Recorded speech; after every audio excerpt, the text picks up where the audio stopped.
Hello, hello, hello, friends. How's everyone doing? This is Mike November Whiskey, and I am coming to you with another Microsoft Flight Simulator stream. Let's get these penguins off the screen, shall we? There we go. That's better. How's everyone doing tonight? We are here at Macau International Airport, and we are preparing for a relatively short flight to Taipei this evening. We are on VATSIM as per usual. There is some traffic in the area, but ATC is not currently online. But we'll see if they do come online. I see center down Ho Chi Minh City control is online to the south. There's some more controllers to the north. We'll see if we get lucky and if any of the Chinese controllers come on tonight. But if not, no worries. There'll be plenty for us to do and chat about. I will have a cross the pond westbound update. The lottery closed earlier this week, and they announced the results and who got slots for across the pond westbound. So I'll share all the information I have about how I fared, what the next steps will be, and we'll talk about some of the routing, perhaps. We won't have a ton of time on cruise, so we'll see how deep into that we can get.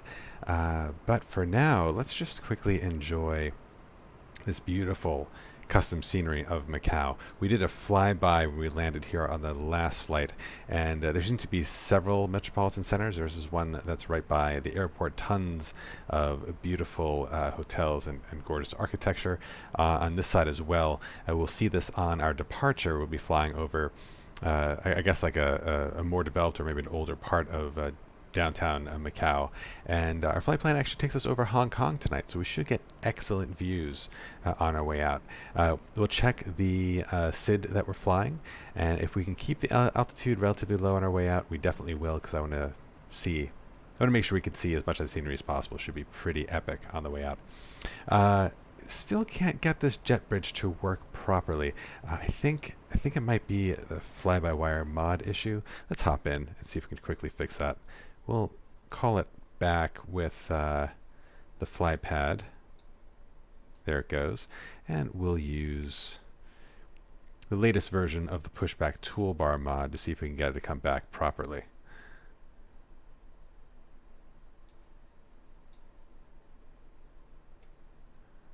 Let's see, something's happening. If not, no big deal. It breaks the immersion a little bit when the jetway is not working as designed.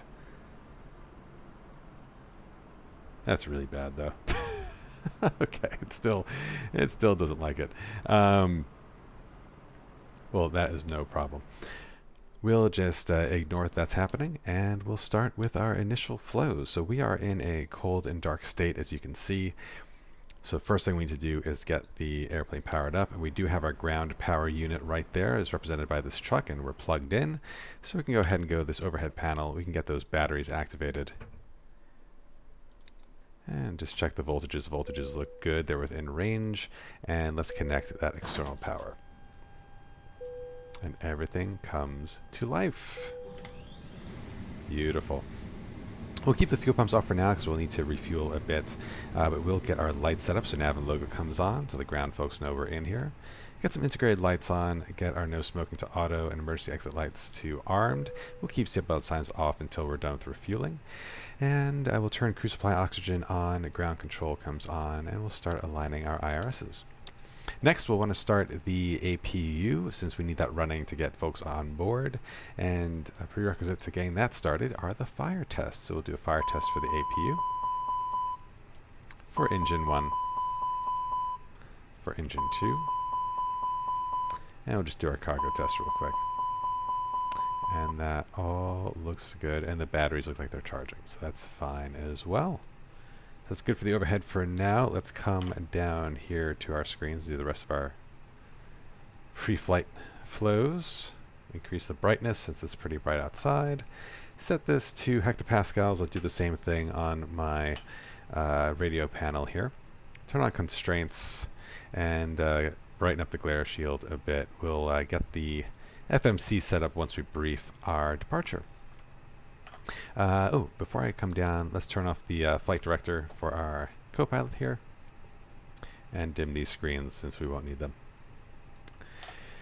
Alright, coming on down, we'll get these screens brightened up as well. The ECAM upper, ECAM lower. Everything looks fine on the ECAM. IRSs are aligning in about 5 minutes. TCAS standby parking brake is engaged. The clock is correct. It's just 1 past 2 Zulu. It got late real quick tonight. Landing gear is indicating down. Anti-skid is on. Landing gear lever is down. We have brake pressure. Cockpit oxygen has pressure as well. That looks good. Hop into the engine page. We have oil quantity nice and full. And hydraulic page, hydraulic fluid is nice and full as well. Coming further down here on the panel, we're on Unicom right now, 112.8. We'll stay on Unicom until ATC comes online, if they come online. Throttles are functional and in the idle position, and ATC is on standby. TCAS is on standby. We'll squawk 7,000 tonight until we get an assigned squawk code from ATC, again, if they come online. Weather system is off. Predictive wind shear system is off. Engine masters are off. Engine mode is set to normal. That all looks good. Coming down, the speed brake is disarmed and retracted. Flaps are also up. Rudder trim is reset to 0. Cockpit door is unlocked while we're on the ground, or while we're at the stand, rather. And parking brake is engaged. So everything looks configured the way we want to across the board. Let's hop over. Oh, wait. Is the APU online? We didn't start the APU. We're ready for getting things. Okay, APU master comes on. 1, 2, and a 3. And we'll get the APU spooled up. So we'll wait for the APU to actually fully start before we start boarding. But while we wait for that, we'll look at our operating flight plan. Oh, first we got to sync to SimBrief. Press this magic button here. And there we go. So before we go any further, let's just brief our METAR information since we don't have ATIS. Myself a new page on my notebook here. Alright, so at Macau, this is from 1:30 Zulus, about half an hour ago, so relatively recent. Winds are 70 at 13 knots. 7 kilometer visibility, few clouds at 700, so that is a low ceiling, although it's only few. Scattered at 1500, broken at 4000. Temperature is 21, dew point is 20, QNH is 1014, and no significant weather otherwise. So we'll go ahead and get to our glare shield and get 1014 there into our altimeter.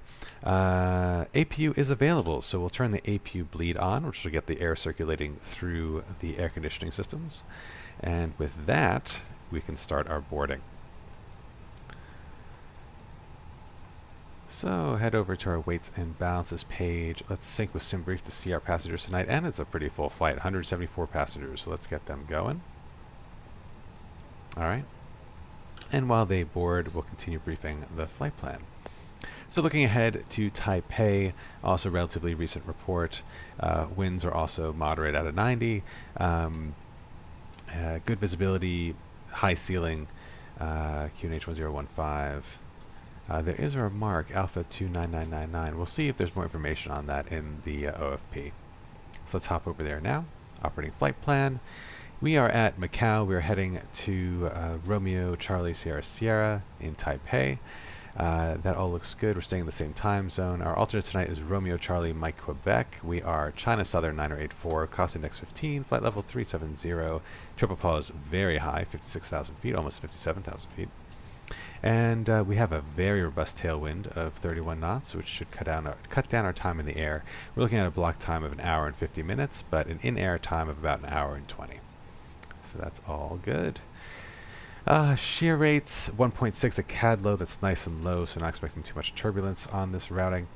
And just briefing the routing, so out of Macau on runway 34, and given the winds are at a 70, I guess that makes sense. That is pretty much a direct crosswind either way you go. So taking off towards the north makes sense. That also gives us the nice departure over Hong Kong, so we're definitely going to do that. Okay, so we're going via the Congo to Tango Sid, and we're expecting to arrive on the Hotel Lima 1 Zulu to runway 10. And given the winds are coming out at 90,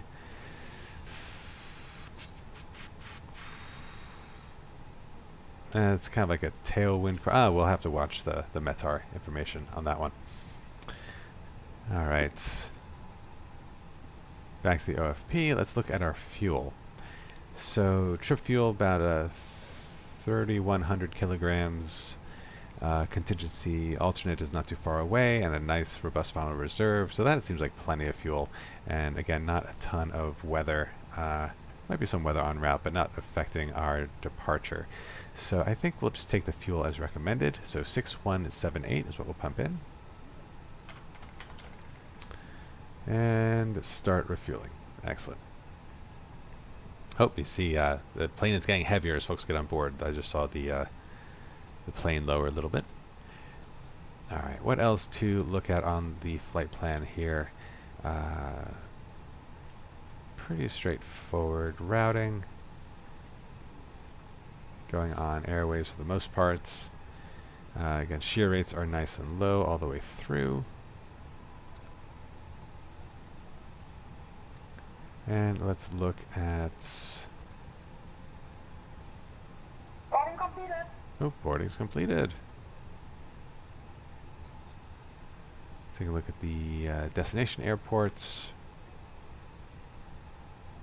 Not seeing anything concerning on the weather.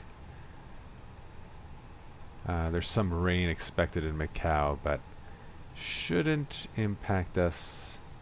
Yeah, light rain and fog, but not too worried about that. Okay, there's the NOTAM. Oh yeah, where's that NOTAM? Was that on here as well? Ladies and gentlemen from the flight deck, Oop. On behalf of myself, your captain, the first officer, and cabin crew, I'd like to take this time to welcome you aboard our flight. We're just wrapping up some paperwork up front here and waiting to receive final numbers from the ground crew, then we'll be on our way. Flight attendants will be coming through the cabin shortly with a very important safety briefing. We do ask that you give them your full, undivided attention as they review the safety operations of this Airbus aircraft. We do appreciate your business having you aboard this flight. If there's anything we do to make your flight any more enjoyable, please don't hesitate to ask. Welcome aboard.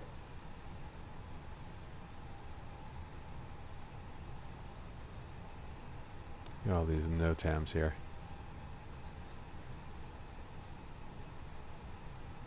Hey, Ivan. Oh, Taipei, Taiwan, have you been?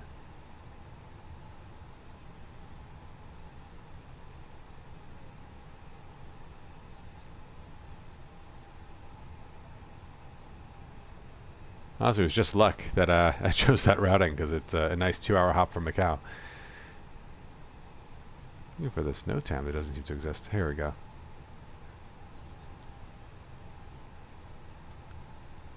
Oh, nice.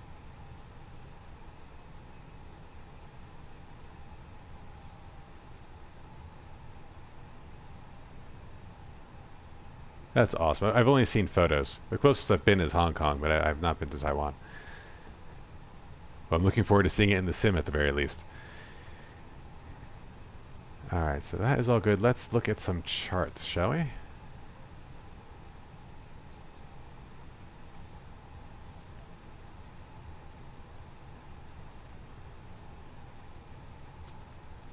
So I'm really excited about this routing. It's going to take us right over Hong Kong, and I want to stay as low as possible. So let's take a look at the charts here. I got the taxi chart ready.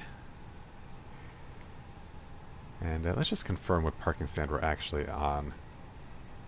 Alpha 2. Okay, so that was correct. Sometimes I don't trust Microsoft Flight Simulator to tell me I'm actually at the right stand. Alright, so on our SID, the Conga to Tango. Up there it is.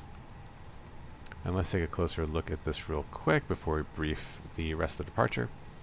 So we got some minimum altitudes. Those are pretty high, but I think...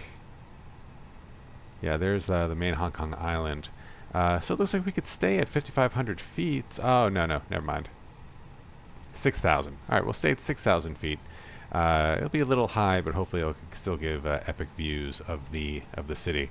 I could, of course, just like say to hell with it and fly 3,000 feet above Hong Kong, but we are committed to realism here, so I do not want to break that immersion. We do have some speed restrictions, so we will watch that as we're preparing the box. We have some radnavs as well, quite a few actually. Goodness. We have those 3 VORs. Yeah, 3 VORs and oh, 4 VORs. They're all VORs. Okay, so lot to digest here, and a speed restriction below flight level 110 within Hong Kong airspace. So we will definitely want to keep our speed restricted until we are clear. Right. So anything to note about our specific departure? Do not overshoot due to noise abatement for Zhuhai City. Do not overshoot. Radial 231. Oh, I see. Okay. So we'll have to make our turn nice and early. We don't want to cross radial 231.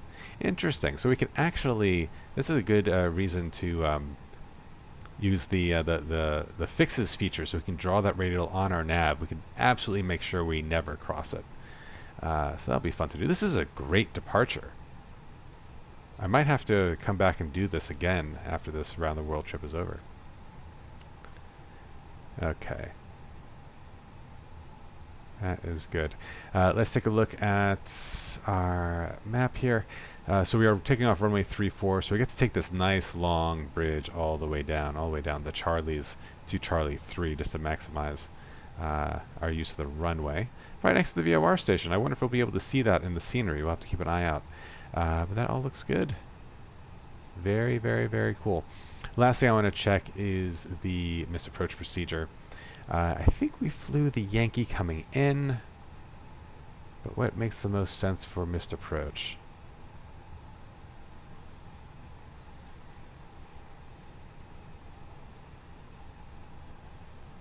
Just reading this real quick. Yeah, I think we'll do the Yankee again for our emergency briefing. So that looks good as well. Okay, and we know boarding is completed, so let's go ahead and, well actually no, we were just doing our briefing, so I should at least put in the first altitude restriction while it's still fresh.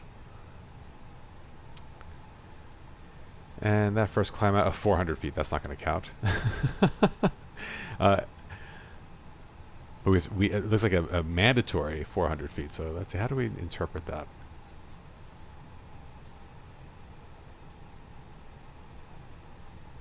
So I guess when we turn right to laptop,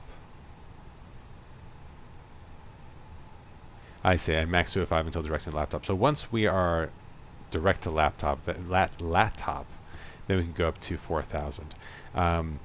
So I'm going to engage the autopilot pretty quick because there's a lot to keep track of here. I am going to put 400 in the glare shield, and we'll manually adjust from there. That's wild. This is a fun one. All right. So glare shield is fine. We're done with the glare shield. Boarding is also completed, so we can turn those seatbelt signs on and get the fuel pumps on, and we don't need to worry about this anymore. And now we can set up the box. So, starting on the data page, just check the IRSs are all showing nav, and they are. Why wouldn't they? AC status, so we have the LEAP engines, that's correct, and we still have the latest AIRAC cycle. This week we got a new AIRAC cycle. That's exciting. Over to Init A. Let's do it the lazy way. And just brief everything is correct. So Macau to Romeo Charlie Sierra Sierra, Romeo Charlie Mike Quebec is our alternate. China Southern 984, cost index 15, flight level 370. Triple pause is 56,000 feet. That is actually damn close to our flight plan. So you know what, tonight I'm not going to change it. It's like 100 feet off. Alright, so that is all good. Heading over to the flight plan itself, we know our departure routing. So we're doing 3-4, Conga to Tango, and inserts. We have a nice little overfly here as indicated by the triangle, which means the nav is going to force us to overfly it. This is our first altitude restriction. And has our speed restriction in there as well, so we could actually leverage manage speed and it should keep us there. With the exception, it's kind of inconsistent because here we'd have to manually put it in, and we could overwrite it, but I feel like it just opens the door to more errors. So until the fly-by-wire actually accommodates for kind of in between fixes on the restrictions, we'll go ahead and just manage it ourselves. It's good practice anyway. Alright, to laptop, that all looks correct. Alright, that looks good to me. Let's go into our fixes, because there was a few things we wanted to do in there. So firstly, we wanted to take into account this restriction we saw here where we can't cross the 231 radial for the Zulu Alpha Oscar VOR. So we'll get that in, Zulu Alpha Oscar, and the radial 231. And that looks good. And that we'll call it a day for the flight plan page. We'll just confirm everything looks good. Coming to our plan. There's the radial there, and that looks pretty bang on. Because there's the VOR. We're going to just brush it along the right side there on our way to the laptop. So if we were flying manually, which we won't be, we would just double check that we wouldn't cross that radial due to the restriction. So just looking at the rest of the departure, that all looks good. Some of the restrictions are there, some of them are not. To Tango Delta. And on our way to Tango Delta, that's when we'll overfly the city. And then we'll go up to Ocean, RAS, Conga, and then Conga will be the end of the SID. Great. And the fly-by-wire team fixed that bug with a discontinuity there. They're now merging that final fix, which is a really nice small detail, but good on them for fixing it up. Yeah, Ivan, it looks awesome. Looks awesome. All right, friends. Next up is, I don't know why I just closed that. I'm going to need it for the RadNavs. So let's open up Navigraph again. And let's see here.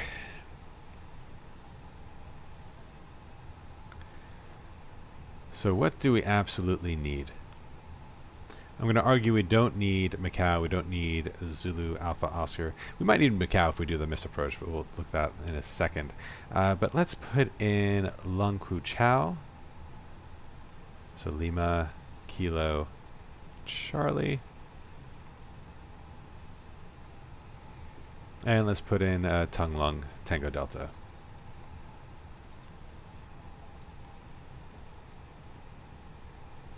And the one that's 40 nautical miles away. Macau is really damn close to Hong Kong. I did not realize that when I was there. Because I'd love to go into, I'd love to go visit Macau. I worked in like mobile casino gaming for a hot second. Made a lot of trips to Vegas, but never made it to Macau, unfortunately. All right. I think that's fine for the RadNavs. Now heading to Init B for the weights and fuel. So getting that in. 60.6, does that jive with our flight plan? It does. Throw that in. Let's get our winds in. Tailwind of 31 knots. And block 6.2 we'll put in.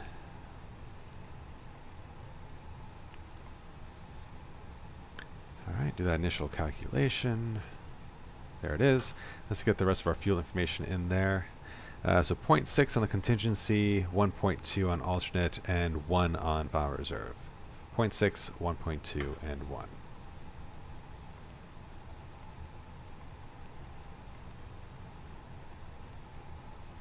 And that leaves us with 13 minutes of extra fuel, and that's just fine. Great. Let's hop to the fuel prediction page. Have they fixed this yet? They have not fixed it yet. Okay, no worries. We'll use the zero fuel weight center of gravity as our proxy, 24.1, and do our performance calcs. Looking at the runway, just back to the envelope, that is plenty long enough for a flex takeoff. So I'm going to go offline to my flex calculator. Hopefully EasyJet SimPilot will have his out soon. We'll be able to actually do this together on the stream. But for now, I'm just using a secondary computer that actually has Excel on it. All right, what do we need? We need runway heading. That's 344. We need runway elevation, which is a nice even flat 20 feet. And that's what's nice about building a runway on landfill. You can actually control the gradient. The length in meters is 3360. And wind we wrote down was out of 70 at 13. Oop,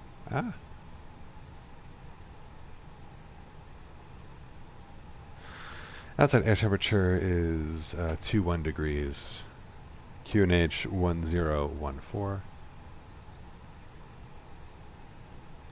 Conditions are dry. Takeoff weights tonight is 67 tons. Thrust flex configuration 1, packs off, and that center of gravity proxy that we were talking about on this page here, 24.1. Won't be exact, but it will be close enough until they fix the fuel prediction page. And that gives us a flex value of 65 degrees. Great, so we do have data. We can do a flex. So we're going to do flaps 1. That's nice and long. And that'll give us a nice climbing rate. And we want, oh, our trim is straight 1 up. I was like looking for the number. Usually I'm used to a decimal, but we're actually just doing 1 up. Look at that. Flex the temp is 65 degrees. And does that show up here yet? No, not yet. Not until the engines turn on, I guess. And transition altitude, we can see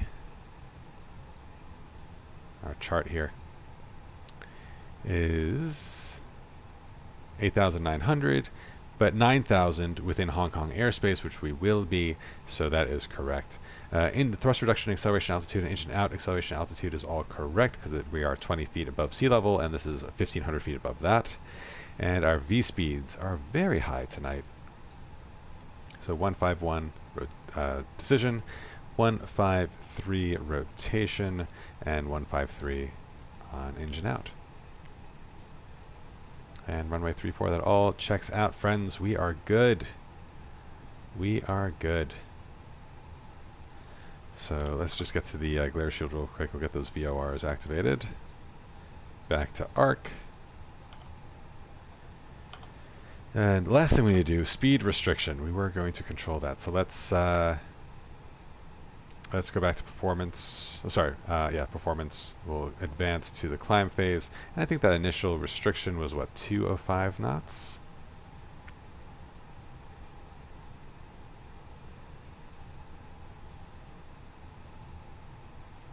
.205.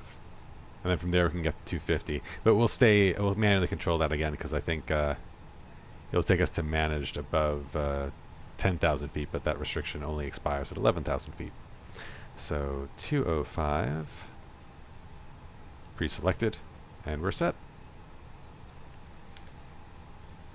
All right. Oh, good. I'm glad you're in for the long haul tonight, Ivan. Enjoy that popcorn. All right. Let's see. Checklist. It looks like the sun's coming out. That's nice. Before start checklist to the line, cockpit prep is complete. Fuel messages sent. Gear pins and covers will be removed when I call the tug. Cheating a little bit there. Signs are on and auto. Let's get strobes to auto.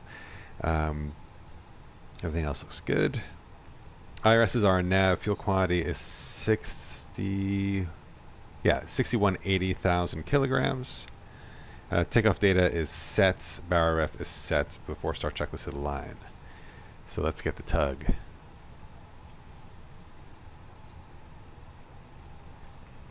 So we're going to plan the pushback. We're going to face roughly to the south. Oh, no, don't want that. How do I delete a waypoint? Oh.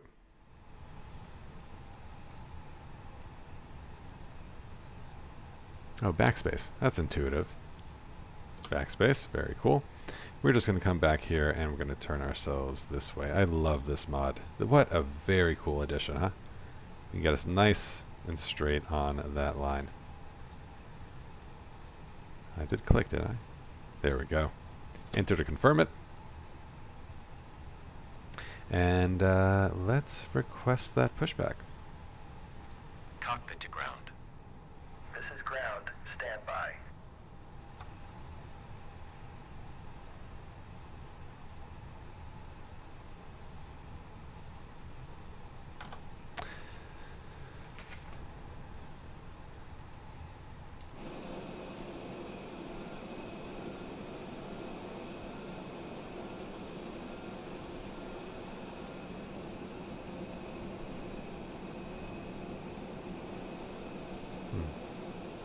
Oh, I accidentally called them back.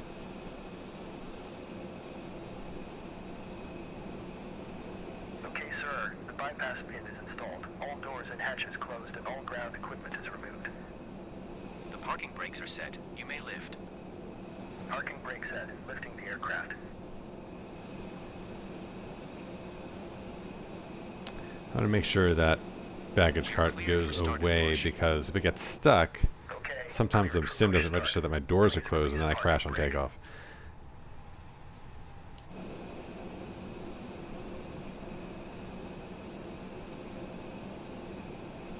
Please release parking brake. Alright, well, let's go through the rest of our before start checklist, and then we'll check to see if they're actually gone. So at this point, windows and doors are closed. Beacon is coming on for the engine start. Thrust levers are on idle. Parking brake is on. Before start checklist is complete. And is that... oh, they're not leaving. Shit. Please release parking brake. Ah, man. I'll feel a lot better if I can get that cargo door closed. Please release parking brake.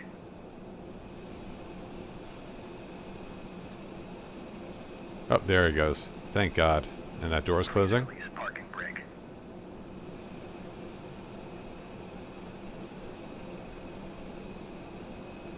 This is probably going to be the most dramatic part of this flight right here. There it goes. Alright, I don't want to move until I get that door confirmed closed on the screen. Let's wait. Release parking brake. Yeah, I will release the parking brake. Not ready yet, bro. Come on. Show closed. Please release parking brake. Thank God. Okay. Here we go.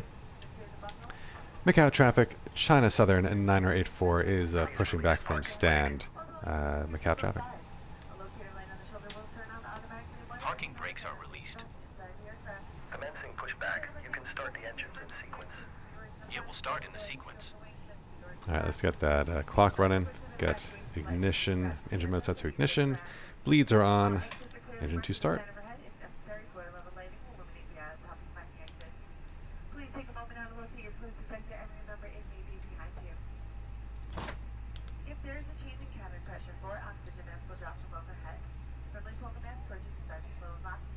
That's pretty.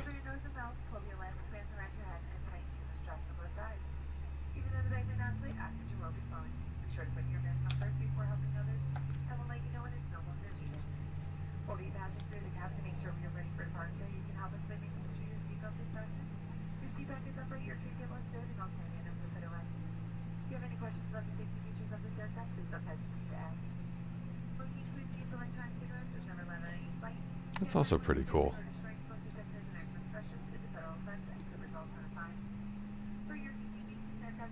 Alright, 12% N1. Oh, should watch the rest of the engine screen. There we go.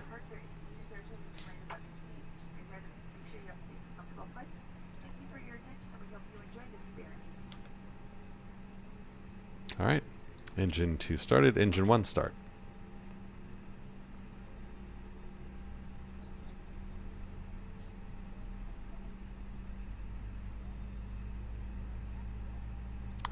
Just so cool. That is the cooler shot, honestly. Okay, pushback completed. Please set your parking brake. Parking brake set. Parking brake set. Lowering aircraft. Ground. Startup is complete. You may disconnect. Roger. Good engine start. Clear it to disconnect.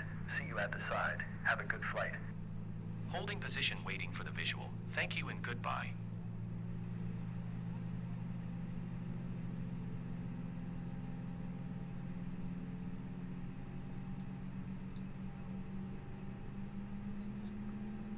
Alright, there goes the tug. Waiting to confirm that second good engine start.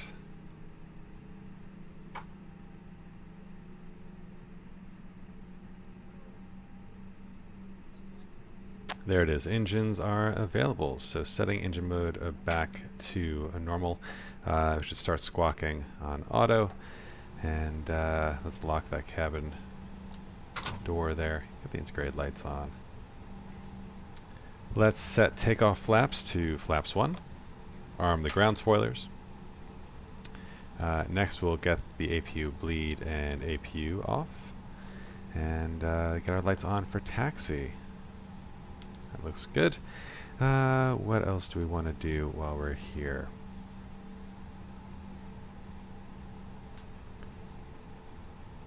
Let's set the trim. We're doing up 1.0. First time ever, friends. And we'll test our flight controls real quick. So full left, full right, neutral, full down, full up, neutral, disconnect that nose wheel, full left, full right, and neutral. Looks good on the rudder there. Okay, so with that, let's do our after start checklist. Anti-ice is not required. ECAM status is checked and looks good. Pitch trim is set to 1 up. Rudder trim set to 0. After start checklist is complete. So let's go ahead and let's get our taxi started, shall we? Parking brake is off. Add some thrust. And we are mobile on our own power.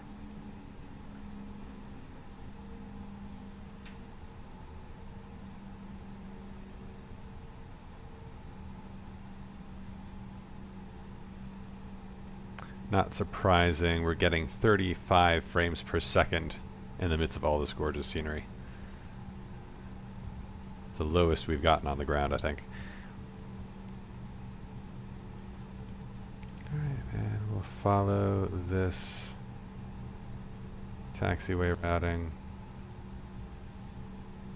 to that beautiful bridge.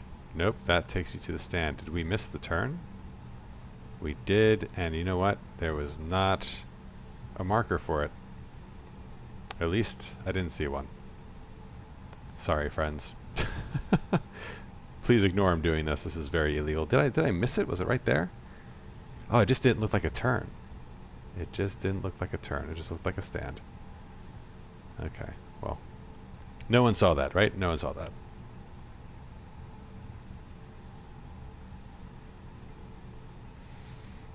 I will definitely go external for this part, because pretty awesome. Great job with this part of the scenery.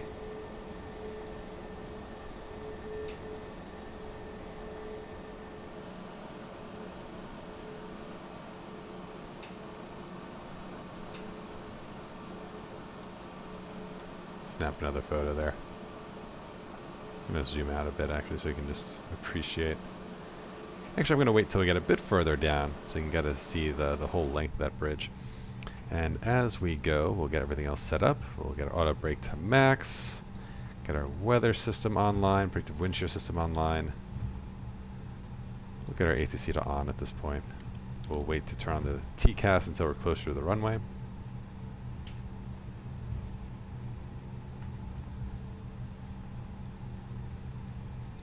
This is absolutely my favorite departure. We are definitely going to come back here again at some point.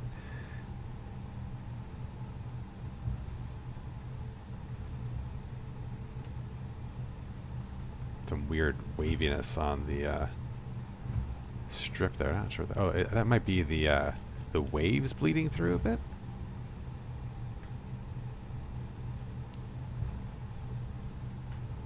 We are at like basically, yeah, we're like 30 feet.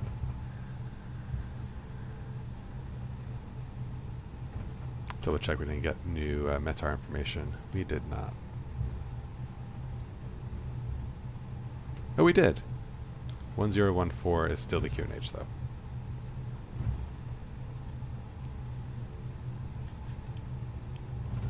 Get that outside look.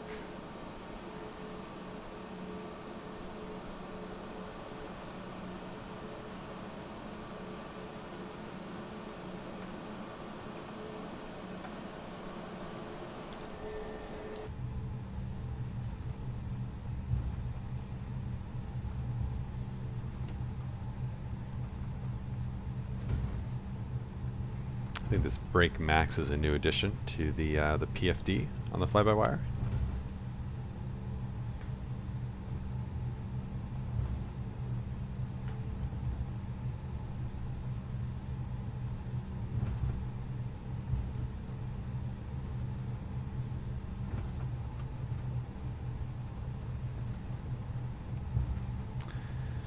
All right, while we taxi. I'll wait for the next straightaway, and then I'll just double check our second altitude restriction. I'm going to slow down a bit here for this turn. Don't want to take it too fast.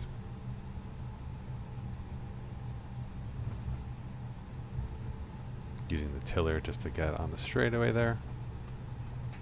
That's all good. Okay, let's bring the Navigraph back up. Getting some real bad stuttering here.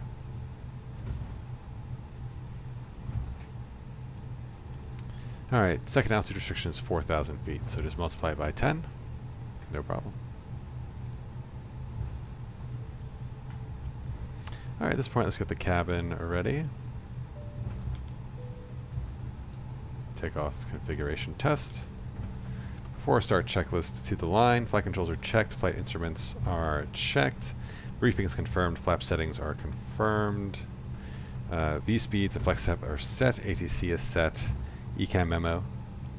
Takeoff no blue.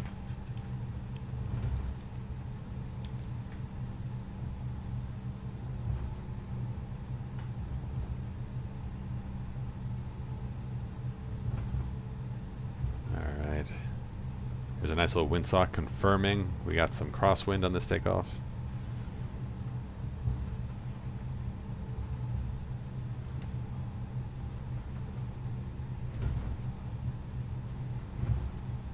Might need some right rudder, I'm guessing, to stay aligned.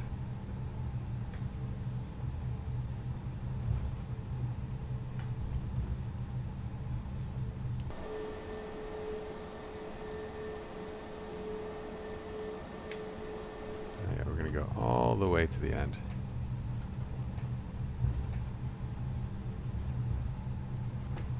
But our hold point is right here.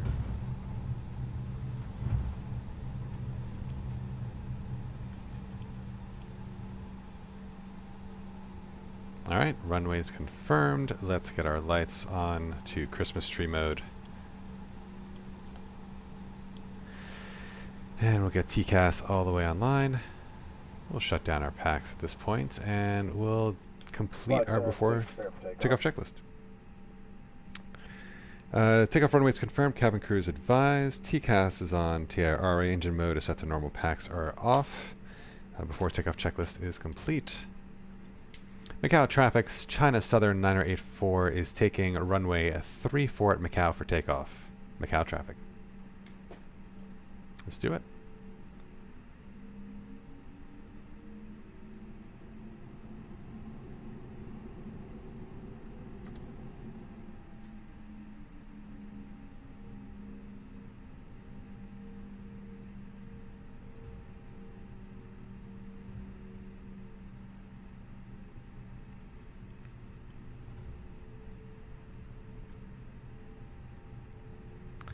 And again, because of the aggressive altitude restrictions, once we get to 400 feet, I'm just going to like flick on the autopilot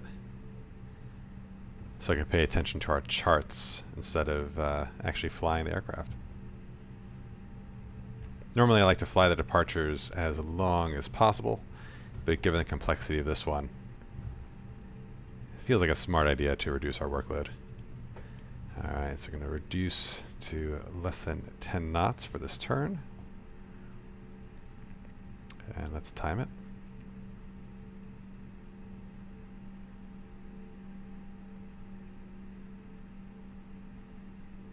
That was pretty good. And we have pretty much all the runway. Just get a little straighter.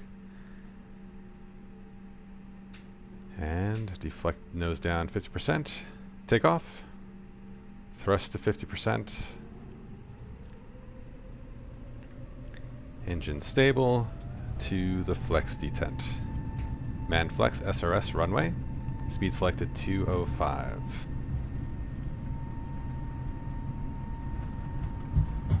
Definitely feeling that crosswind a little bit. 100 knots, easing back on the nose pressure. Yeah, definitely using left rudder, just stay straight.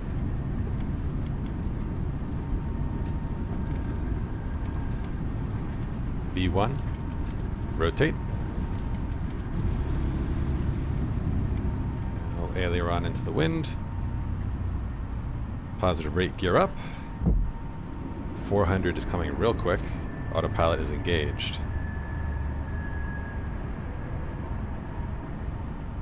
Thrust climb.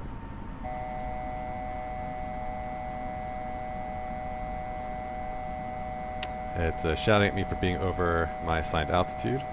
That is crazy. We're making a right turn. We're going to avoid the 231 radial of the Zulu Alpha Oscar VOR. Don't sink. Don't sink. Don't sink. Don't sink. Don't sink. Don't sink. Don't sink. And now that we're at the laptop direct, we can go to 4,000 feet. Terrain. Don't sink. Too low. Jeez. Terrain. Don't sink. Too low. Terrain. Don't sink. Too low. Terrain. Too low. Terrain.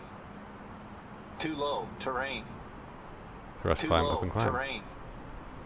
Too low. What Terrain. a friggin' departure. Too low. Terrain. Too low. Terrain. Too low. Terrain. Too low. Terrain. Anyone else find this Too insane? low. Terrain. Too low. Terrain. Too low. Terrain. Too low. Terrain. Too low. Terrain. Too low. Terrain. There's Macau. Too low. Terrain.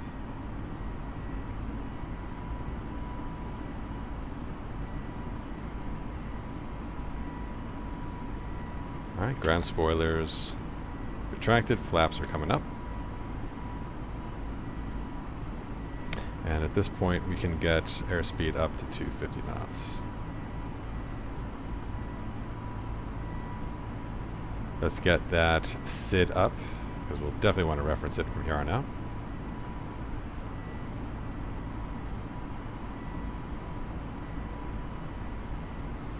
Alright, so we're heading to 4,000 feet. We'll want to cross it at Mike Charlie 420. Then we'll want to get up to 5,500 feet.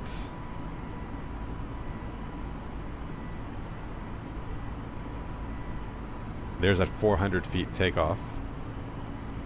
It's crazy. We probably could have engaged the climb faster. But that was a little hair-raising.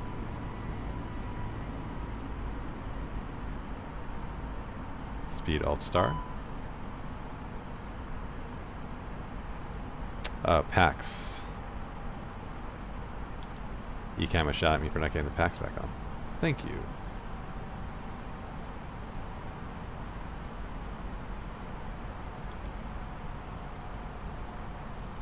Alright, I'm not sure how much we'll see of Hong Kong with this cloud cover, but hopefully we'll get lucky.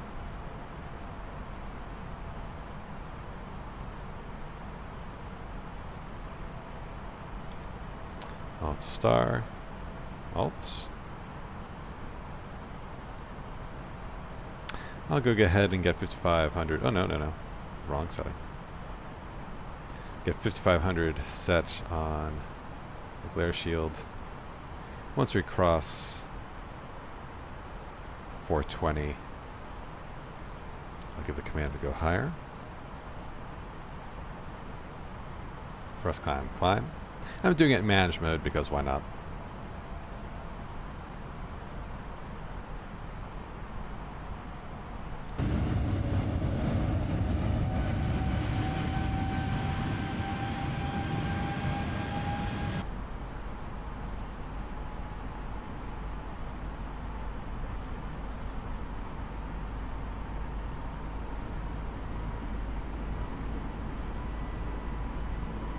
Speed Alt Star. Love flying through the clouds.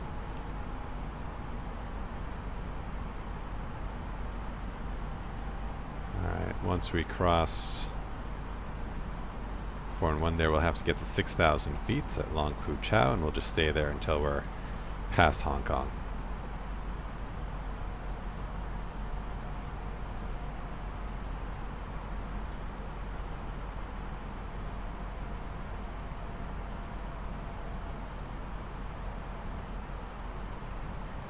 Alt.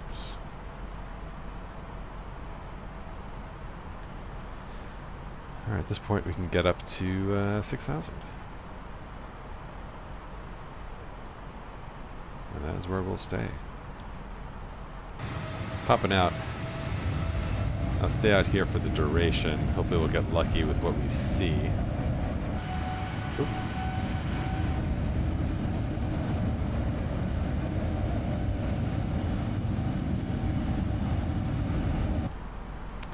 Let's get those nose wheel lights off before I forget.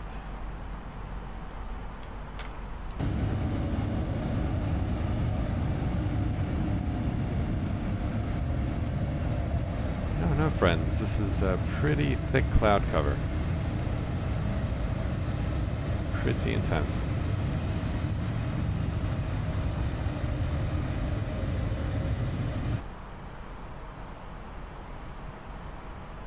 And now we're direct to Tango Delta, so the next 24 miles is when we're going to cross over Hong Kong.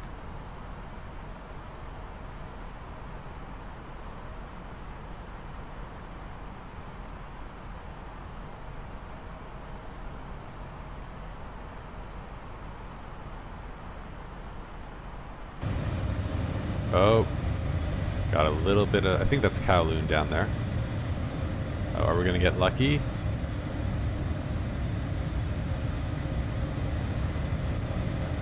That looks like an airport.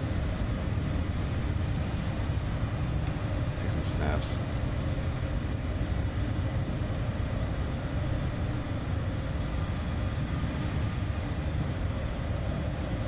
So if that's the airport, then the city is still ahead of us.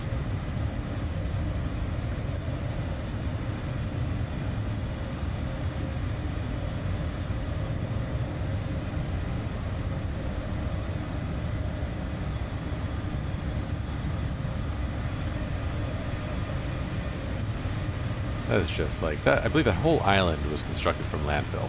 That's why it looks so unnatural, because it is. But man, what an engineering feat, huh? That's absolutely crazy.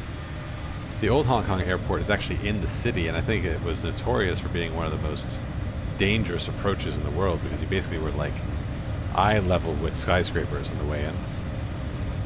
And fun fact, air traffic controllers control that old airport on VATSIM, even though it's been closed for 20 years. So in the sim, you can still do those approaches. The question I have is if they actually publish charts for that airport, and I would doubt it, but we should check.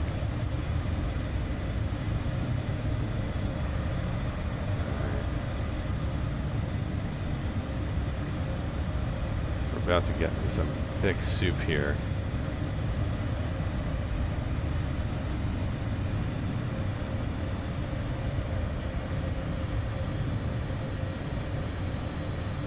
Still hoping we'll get a glimpse of Hong Kong Island.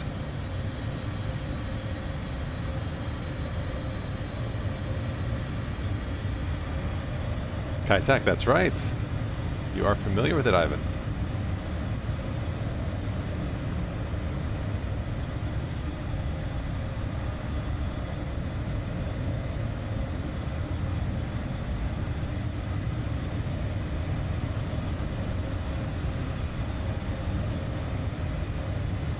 Oh, how epic is that? There it is. Look at that.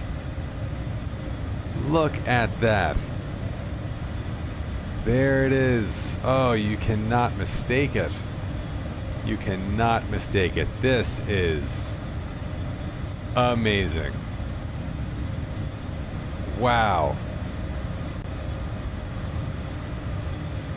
Microsoft, you... Jesus.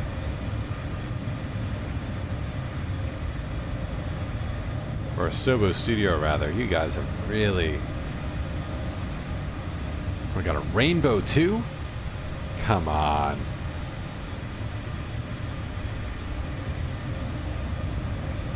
I can see Lai Kwai Fong from here.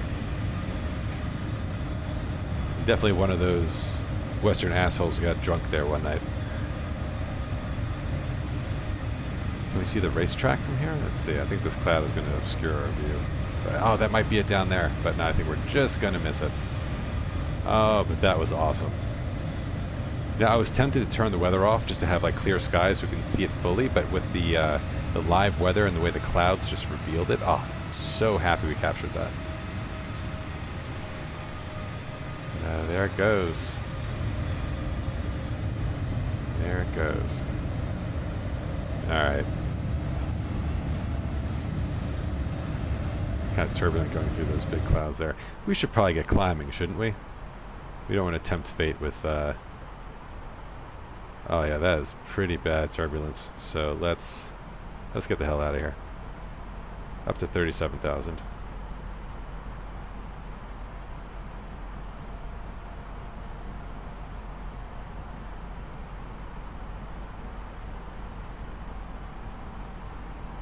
That's pretty bad.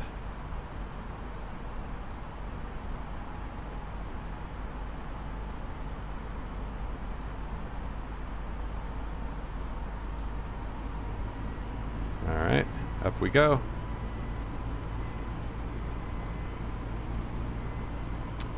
And as we leave Hong Kong airspace,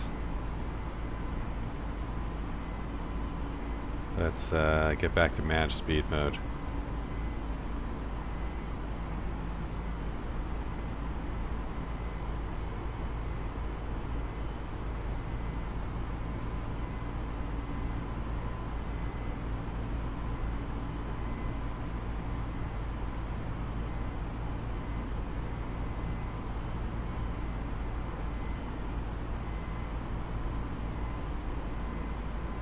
Getting pretty close to 10,000 feet, so we'll get the landing lights off. Turn the airport waypoints there.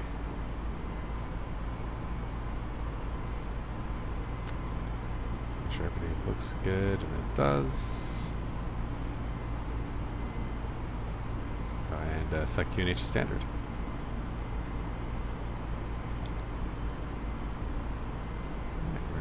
Accelerating.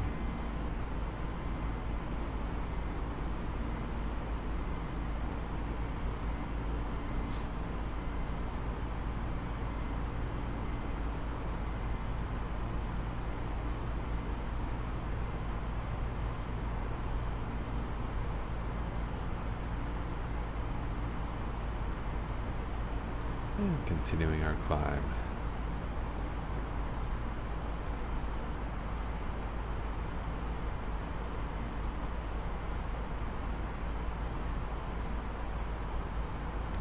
Since I think it's looking like clear skies ahead, we can get that seatbelt sign off and relieve the cabin crew.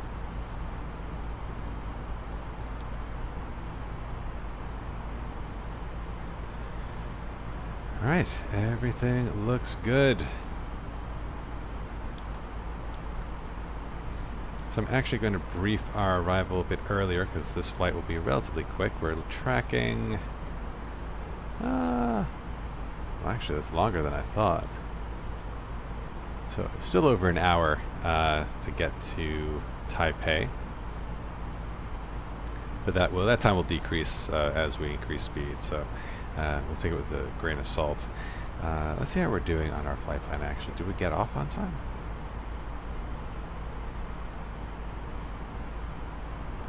We're expecting to get there at 2:25 Zulu. No, wait. That's not right. Oh, sorry. No, that's our departure, 2:25. And 4:15 is when we arrive. So it looks to be on time, if that's to be believed. And we must have been late. I actually don't know when we pushed back. Shortly after this, so like half an hour ago. Maybe we were just about on time. Anyway, that's not what we're here to check. We are here to look at... I'm going to reference top of climb.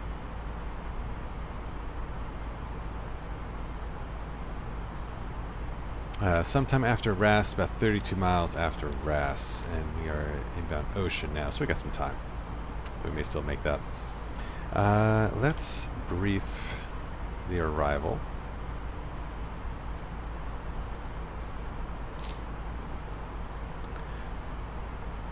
So still winds up 110. They want us to take a runway 10. Perfect. Hotel 1 Zulu approach.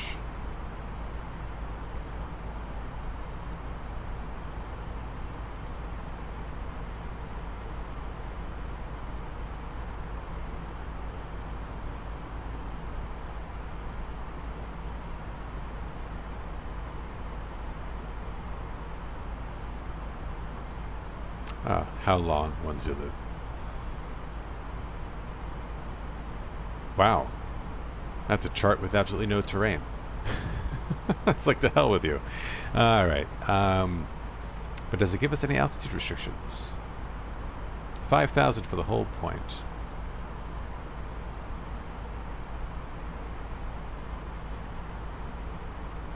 It looks like generally 4,000 feet.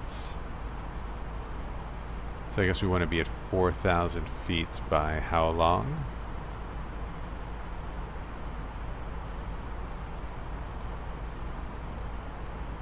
Do we have that?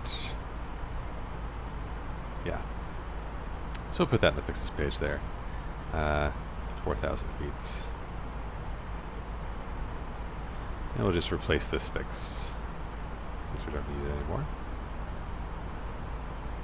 Hotel Lima Golf. Yep, that one, that's about 370 miles away. And let's just do our descent calculation.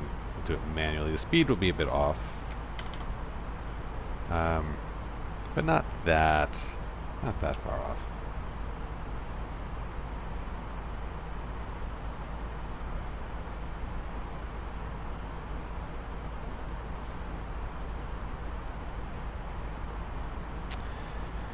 Alright, so, sorry, we'll do 37,000, target altitude of 4,000.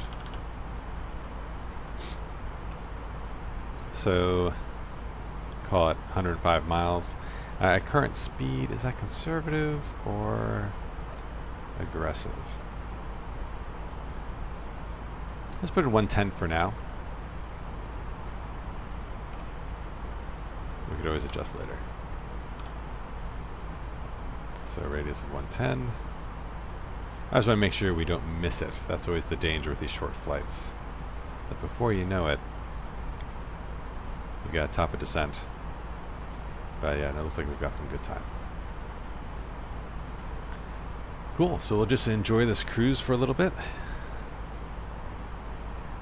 And then when we get to cruise, we'll talk about across the pond.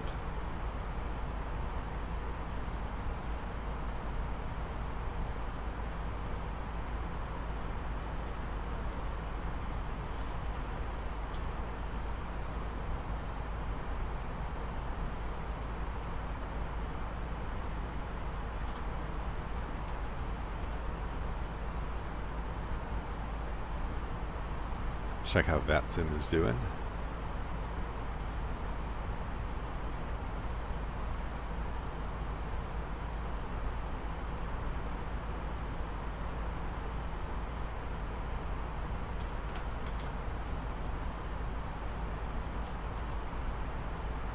Still pretty quiet. A few flights here and there, but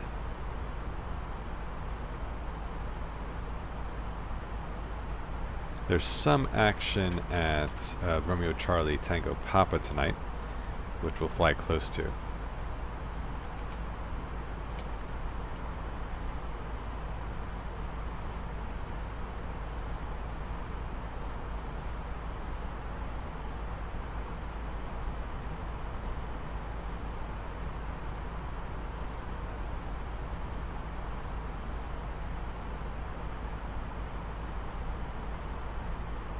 Probably the thickest cloud cover we've had in a while.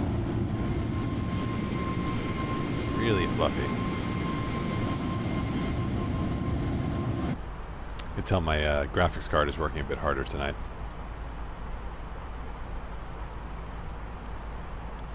I'll go ahead and clear the rad navs. We don't need them.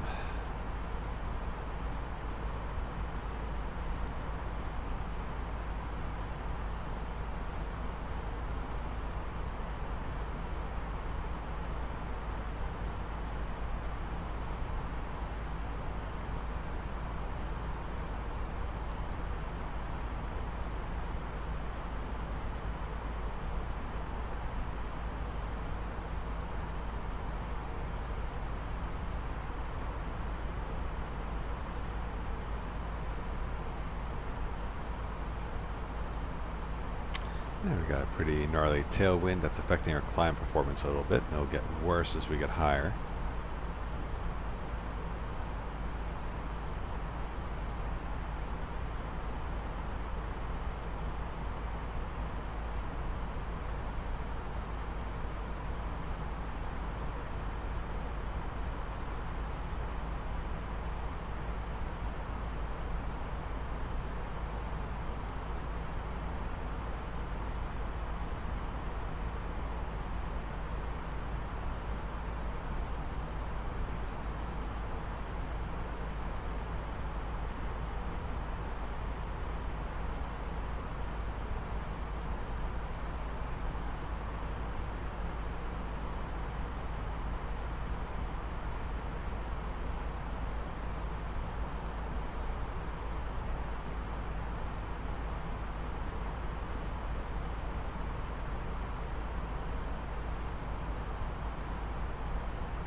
Alright, so we are heading to Conga now. So we are supposed to hit our top of climb with about 50 miles to go to Conga. We are not going to make that because I think we were just joyriding over Hong Kong for a bit longer. But hopefully won't have too much of an impact on our overall flight time. I think if we were to check the box now, yeah, our estimated time of arrival pulled back quite a bit to the point where, yeah, we'll have to brief our descent pretty much when we get to top of climb. I usually like to brief descent about 40 minutes before anticipated departure. Gives you enough time to do it comfortably, and you could do it with relatively recent weather information from the airport, if it's available.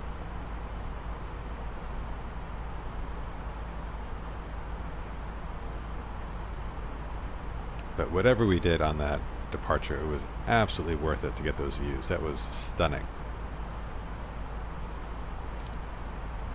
So for reference, if anyone wants to do an amazing departure out of Macau that flies over Hong Kong, the Conga 2 Tango, we will come back to that. That was awesome. It was complicated and it was beautiful.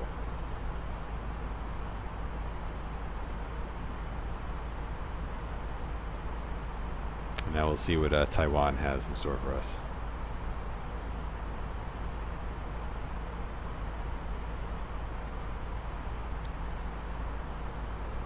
So at this point, we have about 7 minutes until top of climb. I was going to chat about across the pond. I was going to wait for our cruise to do it, but I'm afraid our cruise is going to be pretty short, so I'm going to talk about it now.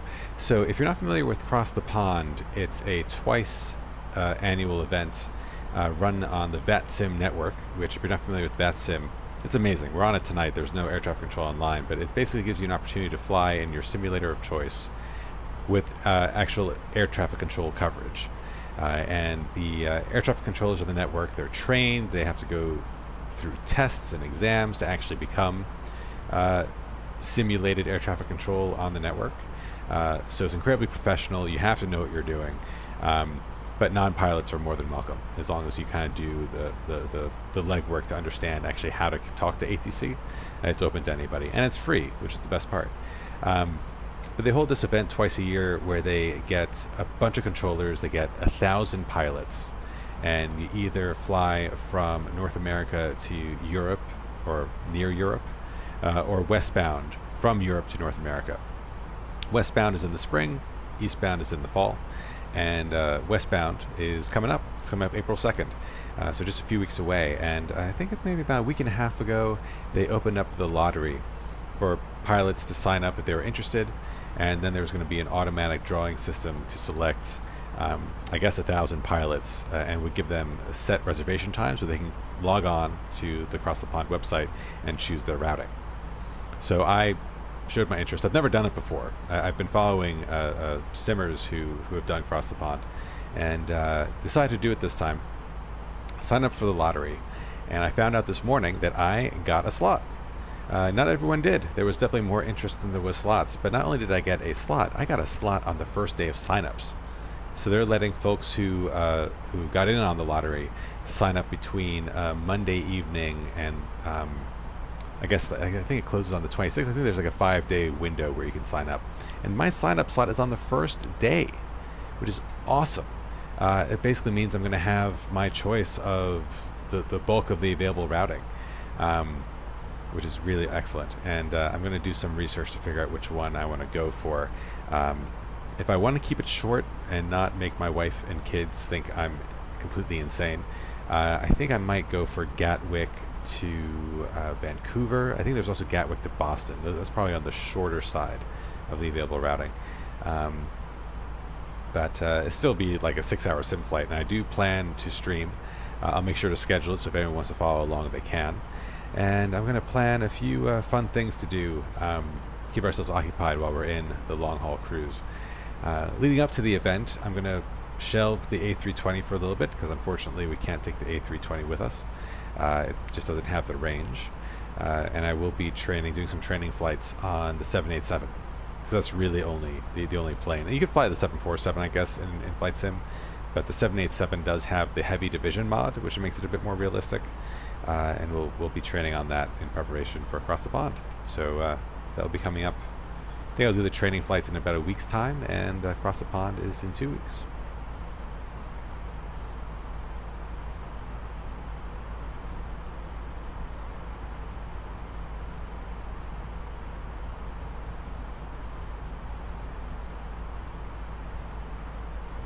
It'll probably be an early flight too. I think departures start in earnest out of Europe at about 7 a.m. Eastern time, so 11 Zulu.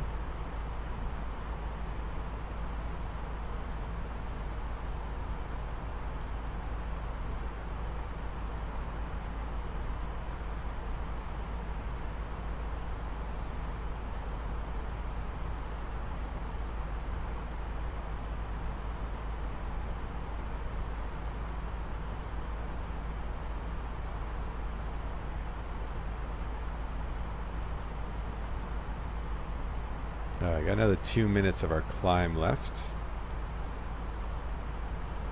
I think, yeah, we'll get there before Congo, so that's not too bad. We're not too late.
approach and cruise. We'll get a pretty good sense of our final arrival time. So 3:53 Zulu, so roughly 40 minutes from now. And I think that's a good signal. Once we hear the captain give the, I think there's a radio announcement coming. After that, we'll then brief our arrival in earnest. Mach Alt Star.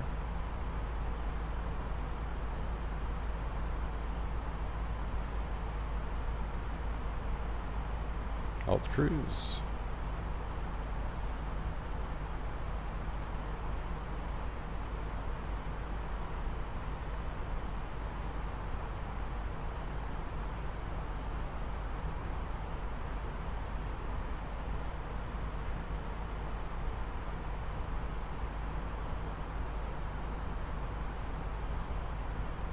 Ladies and gentlemen, once again from the flight deck, the captain speaking. We've just reached our cruising altitude for the flight. As we begin to settle in, I do want to remind you to please keep your feet and elbows clear from the aisle as the flight attendants will be coming through the cabin with galley carts shortly. Also, one more reminder to please refrain from congregating to the front galley where the flight deck door is located. Thank you.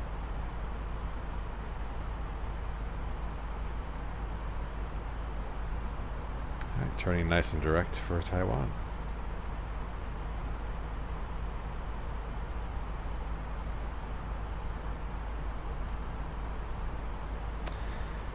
Alright, so let's get that briefing going.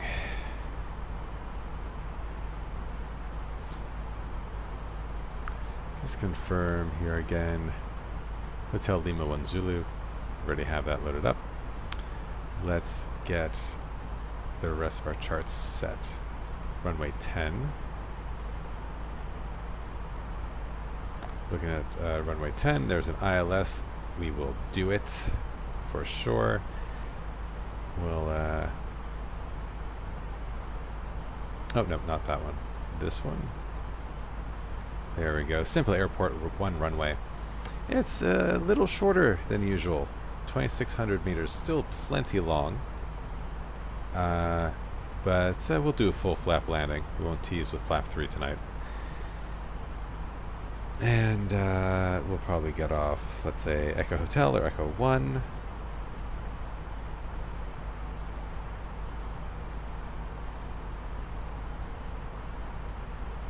We want to avoid Sierra 1 and November 2. That's the military apron anyway. November 2, okay, that's fine.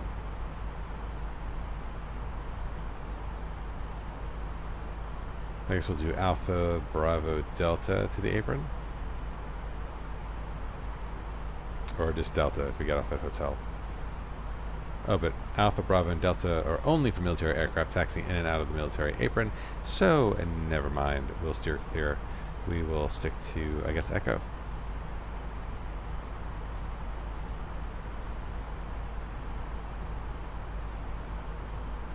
And it's a special airport due to terrain and obstacles. Good to know. Good to know. So let's actually look at the ILS chart. Oh, and there are the obstacles there. Interesting. So let's look at the misapproach procedure in case there's any kind of weird climb requirements. I'm heading 96, which is runway heading, until 3.2 past the ILS there. Then turn left direct to Lima Uniform, maintain 4,000 and hold.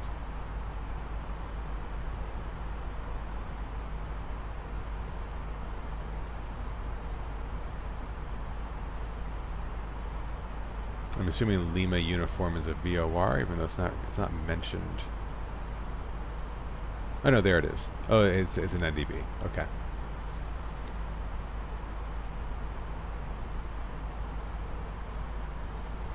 And the actual approach itself, 3200 at Tazin and 2070 to intercept the ILS.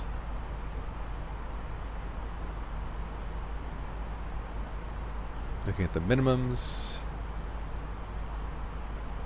looks fine. Cat C, nice and low visibility requirements.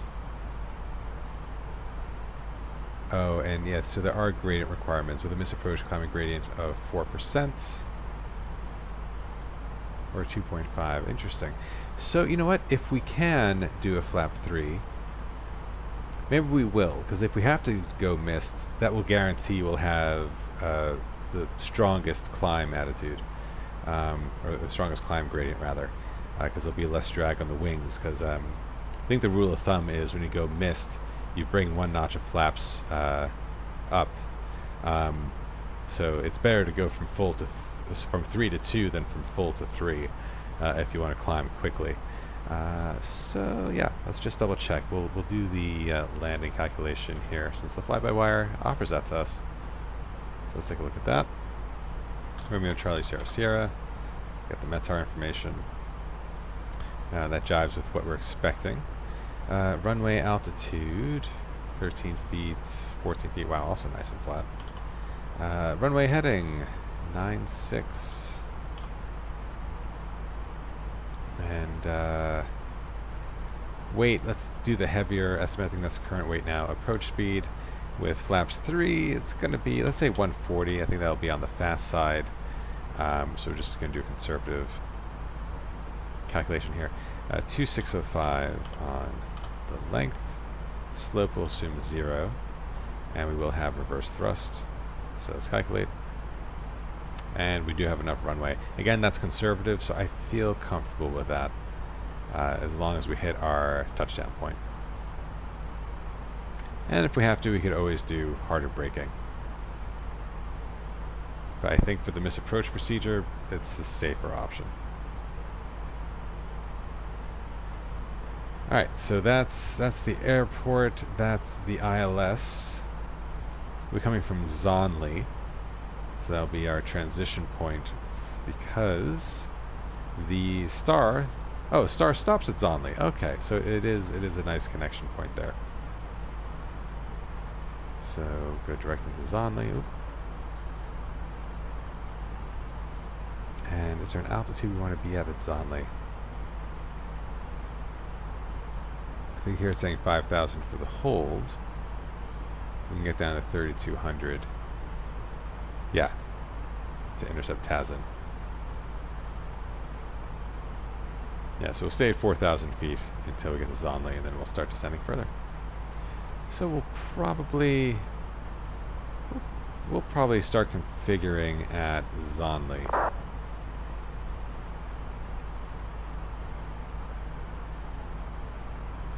Oh. Thank you, EVA111, for letting us know via text. I've noticed not a lot of people have been using voice on Unicom lately. Anyway. We'll get a good view of Romeo Charlie Tango Papa. There's some activity there tonight. But we'll be heading towards the city, so I think we'll get some good city views. Now, I did download the premium scenery, so it should look fantastic when we get there. Alright, anything else we want to look at here? Got some RadNav options. We'll load that in a sec. But yeah, I think that's good. Oh, there's some aircraft conflict there. Let's see. Let's see what they're talking about.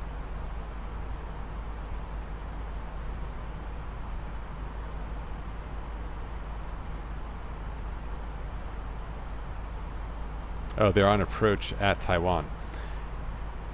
Yeah, so hopefully there'll be some traffic to interact with. That'd be fun.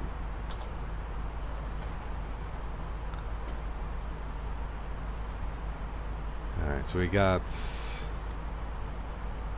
roughly 100 miles until top of descent, so not too much time. So let's go ahead and program, well actually no, let's formally get our weather report. So we'll request METAR information from this menu here. We'll clear out Macau, because we don't need to know about Macau anymore. But we'll keep our alternate. So sending that request. Sent. And we'll wait a minute or two until that message comes through.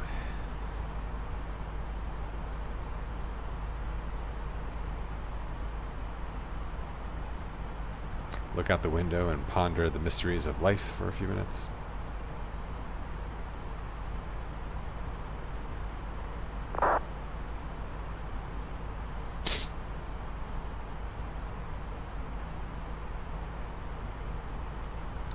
So they might be, I'm only seeing messages from EVA 111, so they may be communicating on voice, but we're just out of range. I'll check my audio. Test, test, test. Yeah, it's all set correctly. Alright, we got the message. You say messages met to our report. We'll just go ahead and print it, and we'll brief it when it prints. And here it comes out of the printer. I freaking love this feature.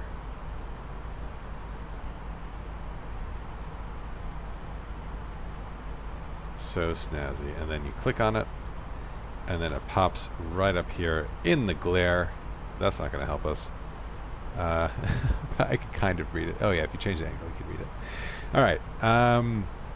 So winds are still where we want them to be, so no need to change our runway.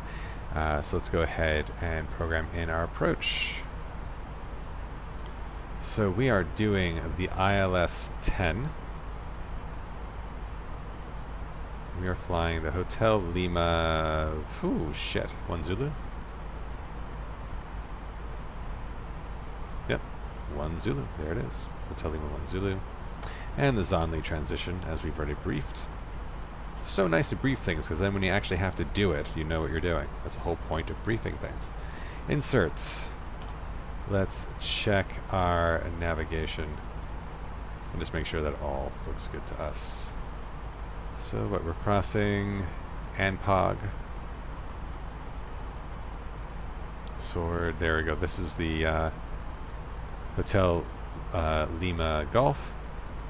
No, I shit you not, there is a Putin waypoint on this flight plan. I don't know how I feel about that. Let's ignore it. Let's keep going. Zonley. And then we'll turn at Tazin. And then we'll be on our approach. This all looks weird now because we're going really fast, but when the plane slows down, that curve will connect nicely. And there's our runway. That all looks good. That all looks good. And alright, next up, radnavs. There were a few. So we have a choice of VOR and NDB at how long. We have the Sonshan VOR as well. And we also have another VOR for the missed approach. So I'm going to load in the NDB here, Hotel Lima.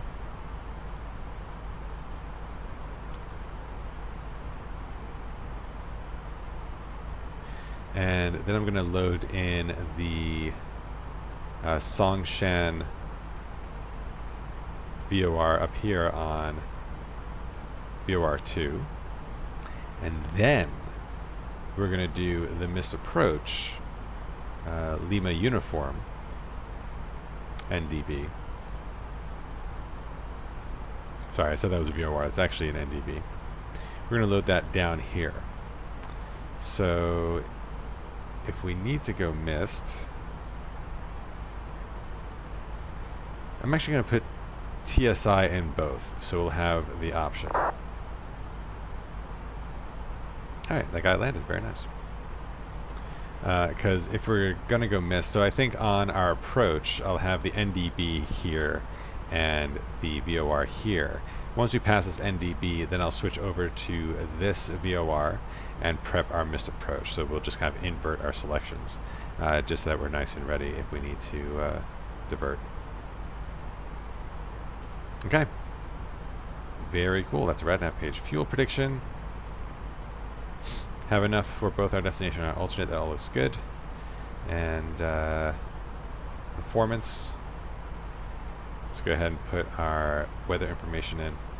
Change the angle here so I can see this a bit better. So QNH. What time is it? Okay, that's nice and recent. QNH is 1014. Temperature is 27 degrees. Winds are 100 at 14. transition level is 13,000 feet. That's correct. Our approach speed is nice and slow. But you know what, we're going to do config 3, so it's going to be a bit faster. And the radio minimums with the higher climb gradient here for Class C, which is our aircraft, is 231. So that is set. And while we have configuration 3 on the mind, we will just override that warning. Select landing flap 3. And because actually the approach speed is faster than I thought, I think it was like 1.4, was it 1.43? It's subtly, 1.44, subtly faster. Just want to double check it doesn't break the model.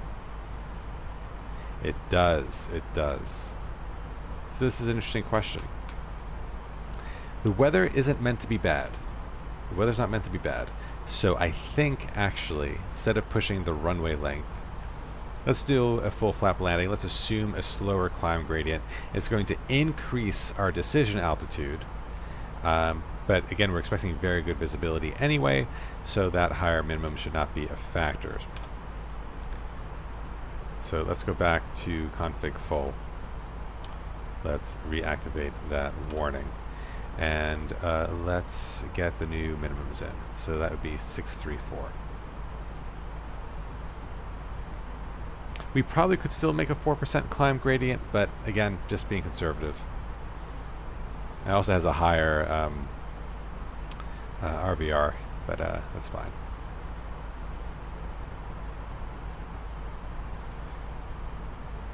So come in here, the approach speed now is 133.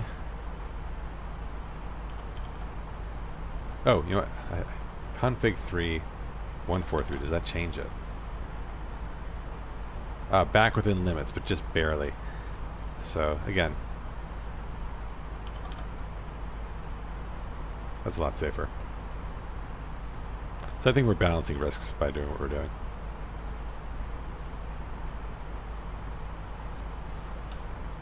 Alright, so that's all done.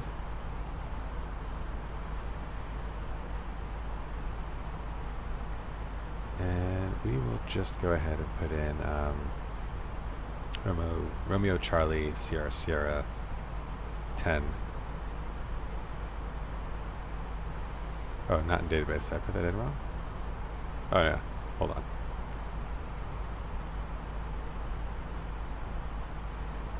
Romeo Charlie Sierra Sierra 10.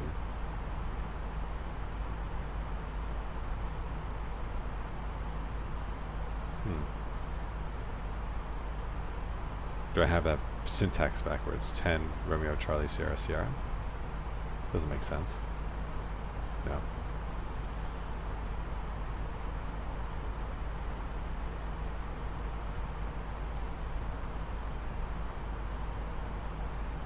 There we go.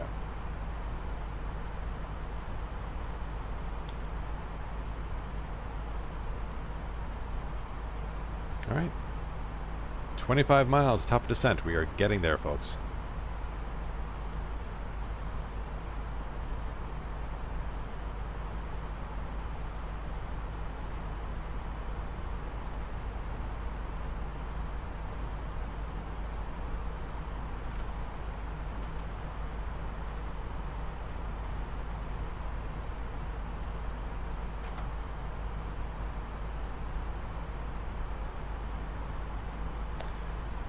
Prepare 4,000 feet in the box here, just to be ready.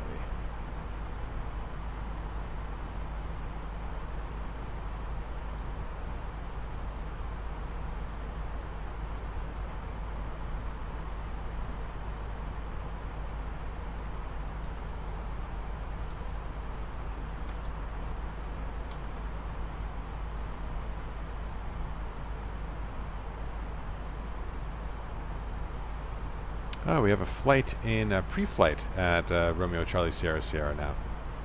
That's fun.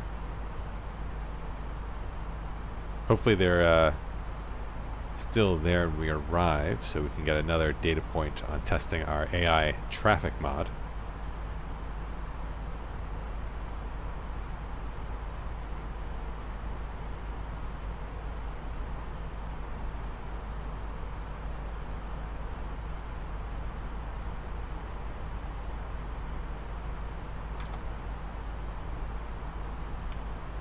Set our TCAS to below.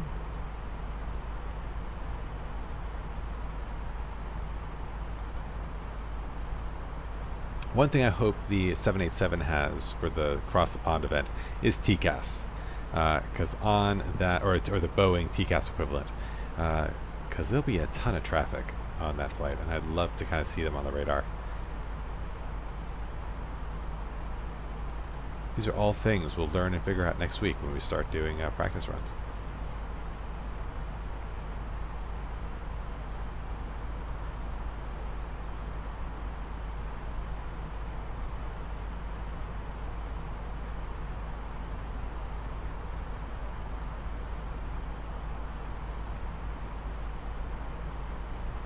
Alright, top of descent in 5 miles. See what our calculated top of descent was, just out of curiosity.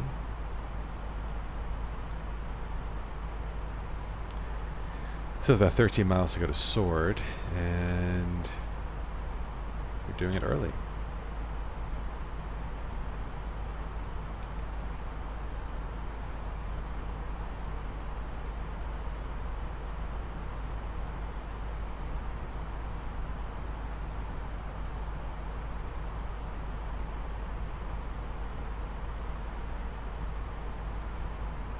Actually, let's try it do it the top of descent way. Sorry, the OFP way. So 22 miles past Magong. Let's see what this does for us. See how good SimBrief actually is. We've never tested this. Let's test it tonight. So when we've got 13 miles to Sword, then we'll descend.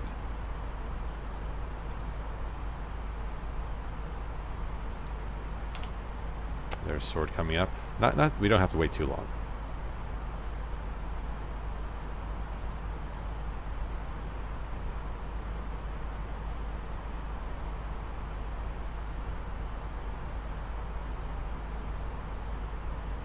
But we will be crossing over some land, it looks like. Oh, I see some islands down there. Some more over there.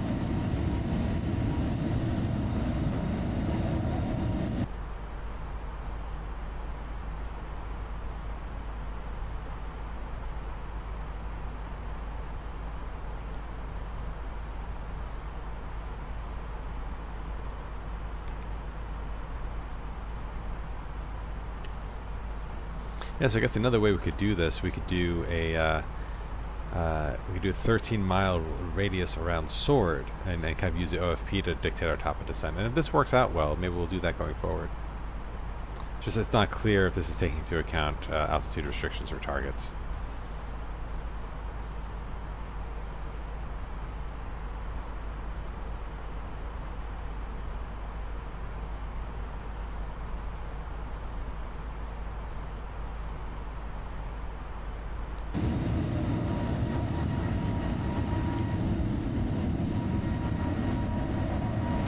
An airport. That's so cool.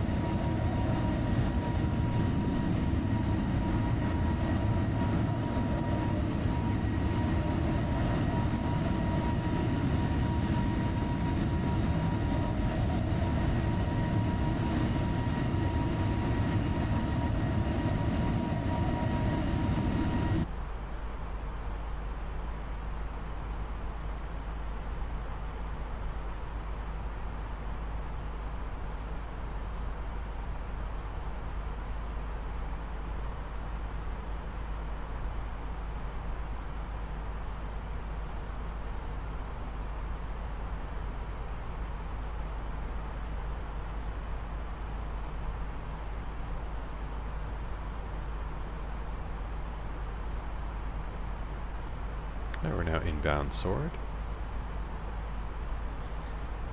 And again, 22 miles from now, 13 miles before we get there.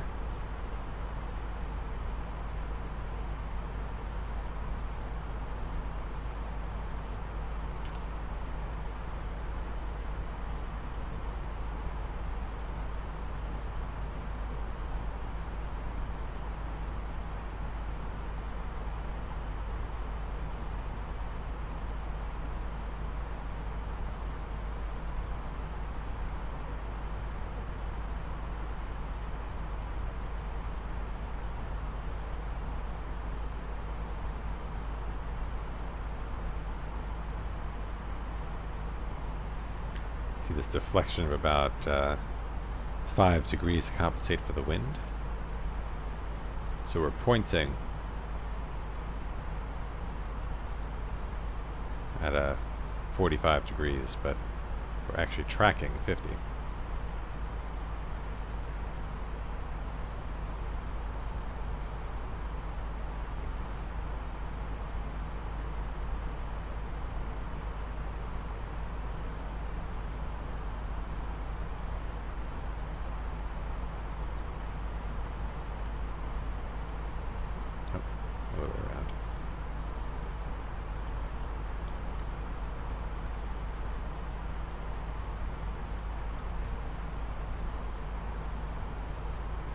Alright, 10 more miles.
Coming up on 13 miles. Gonna hit this exactly.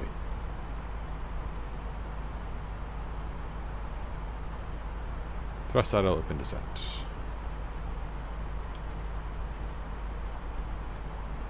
Thrust is decreasing, and negative descent rate.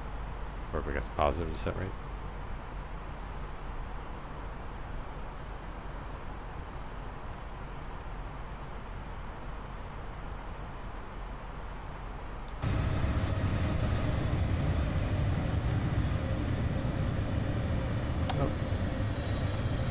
Land to our right. Beautiful mountains in the distance as well. Nice. Seat, we ask that you remain seated till the aircraft arrives safely at the gate. Flight attendants, please prepare the cabin for arrival.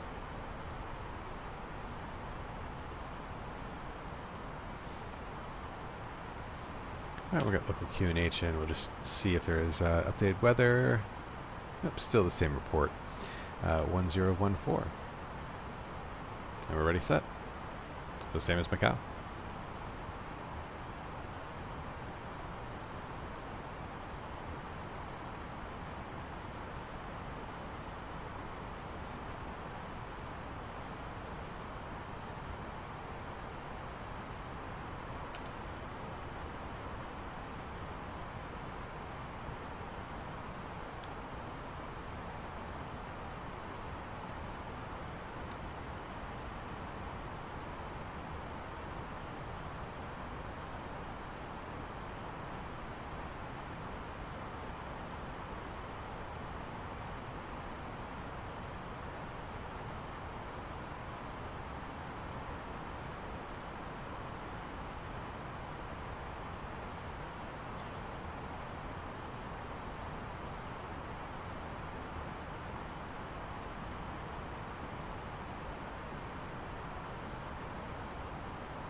Check out a new estimate.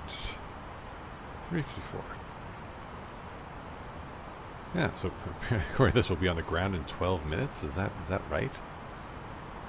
That's crazy.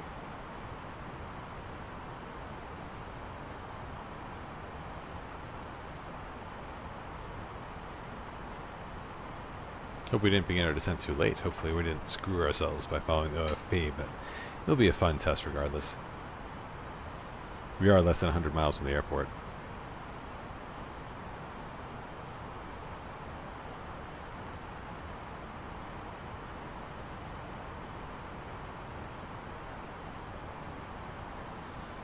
So any other guidance on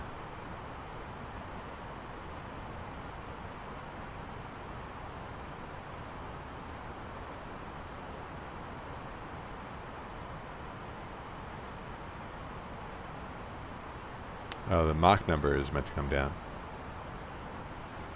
So we want to be at 0.3 by Hotel Lima Golf.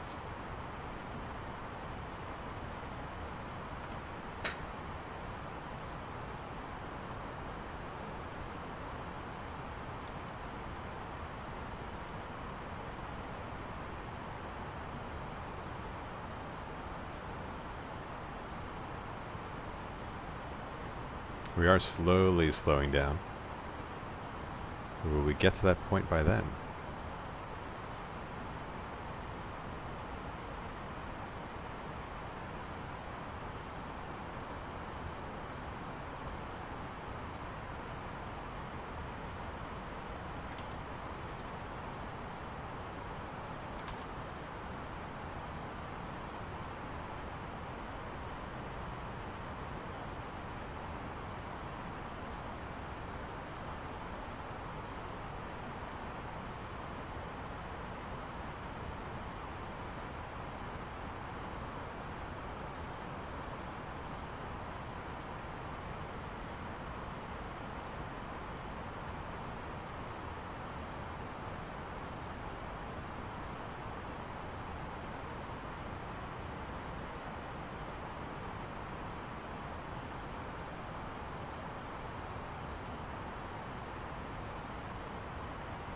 I don't know. 20 miles to go to bleed off that much speed.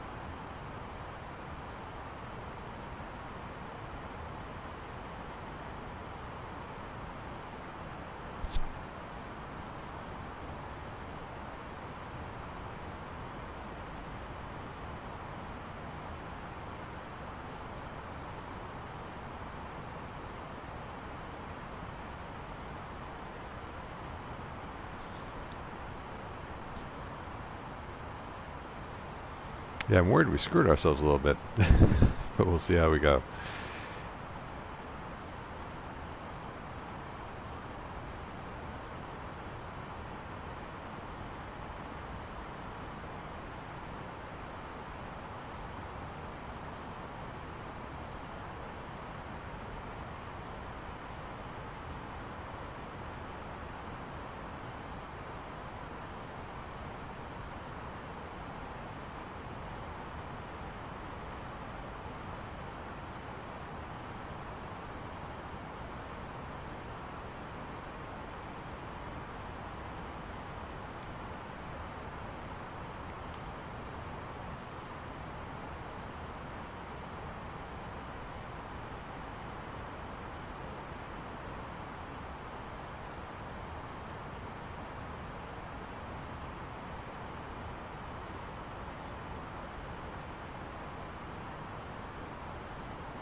We're still going twice the Mach speed we'll want to be going, but we are getting down pretty quick.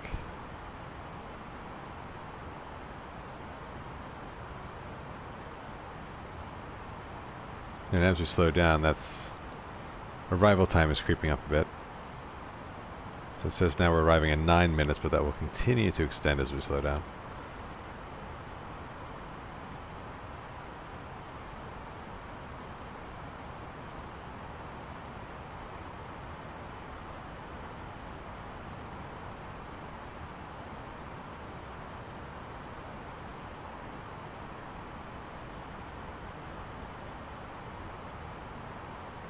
As we just crossed over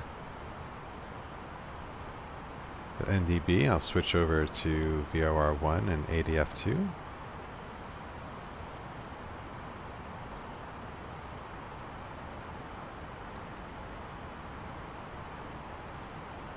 Just brief that missed approach one more time.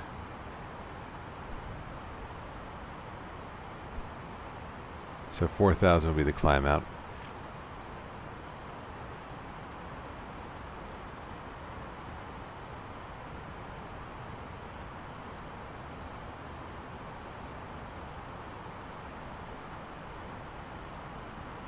I got the seatbelt signs on now.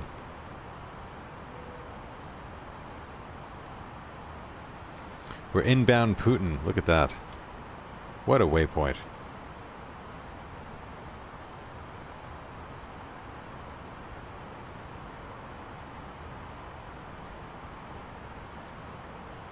And above Taiwan, of all places.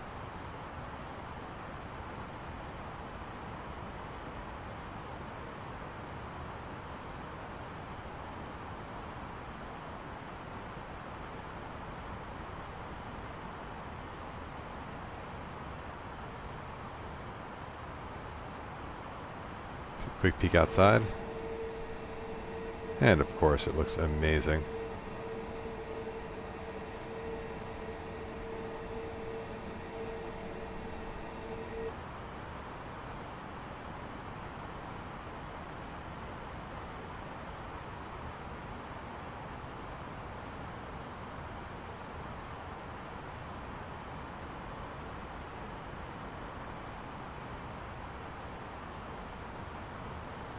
Alright, next checks will be at 10,000 feet.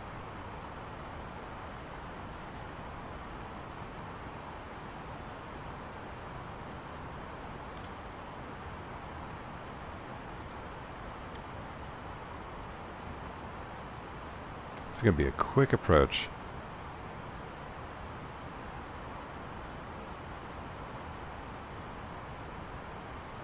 Yeah, so we'll definitely want to be at 4,000 by Zonley. 3,200 by Tazin.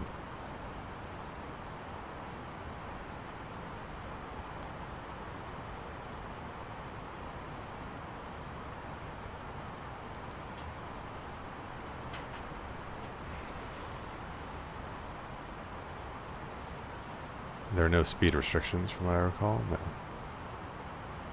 Aside from the normal ones.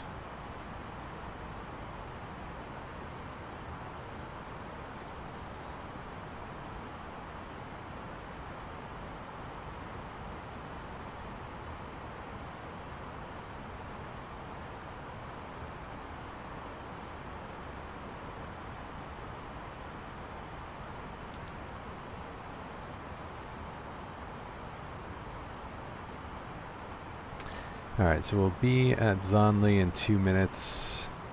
So we're going to be real high.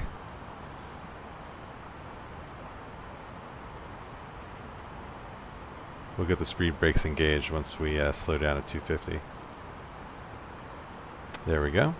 Starting to level out. Let us slow down.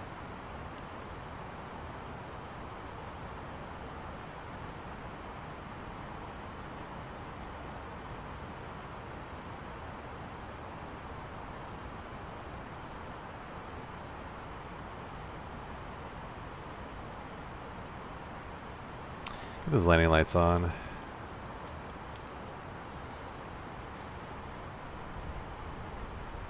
Do our approach checklist briefing is confirmed. Decam status is checked. Landing distance is confirmed. Seatbelts are on. Barrel ref is set. Minimums are set. Engine mode is normal. Approach checklist is complete.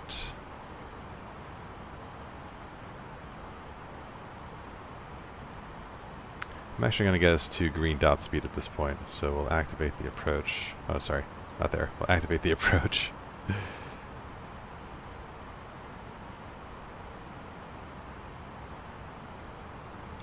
Press idle.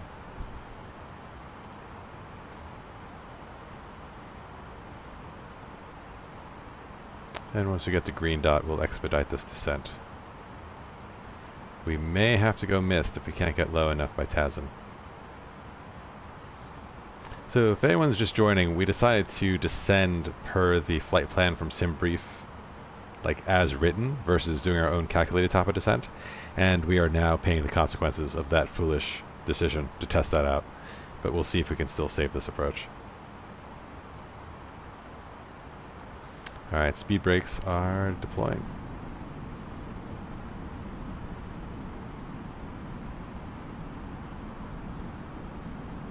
Let's see if this exped button does anything.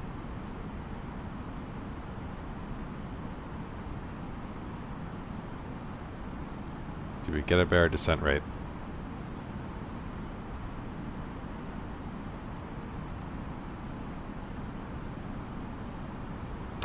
Yeah, it's about 400 feet per minute faster than before. Aircraft is struggling to maintain green dot.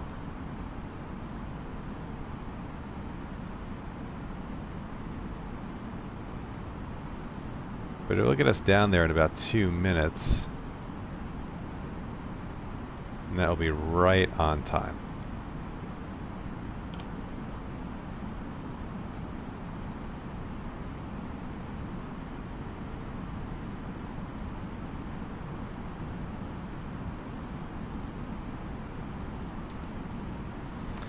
I'll get the next increment. We want to be at 3200 by TASM. Is that right? Yep.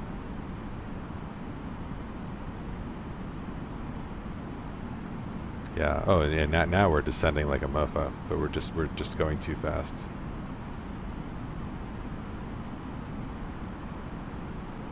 But no ATC will allow ourselves this transgression.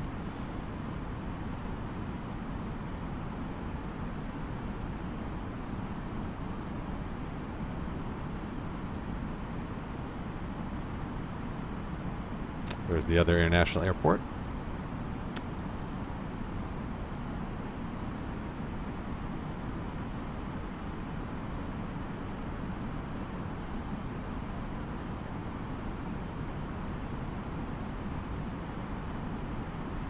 Alright, expedite light has gone off. Speed alt star.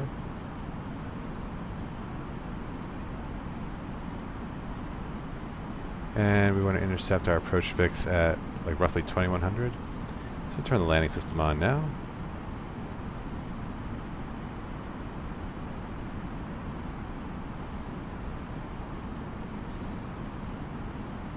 And we're approaching TAS, and we really need to slow down now though. We'll keep the speed brakes out until we get back to green dot. We'll get down to 2100.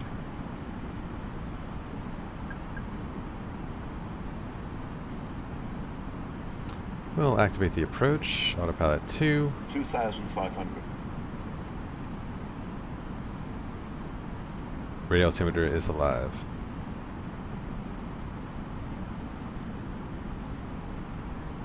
Taipei traffic, China Southern 9084 is on 9-mile final for the ILS 10 at Romeo Charlie Sierra Sierra. Taipei traffic. This is going to be tight, guys. We still need to configure. Glide slope is beneath us.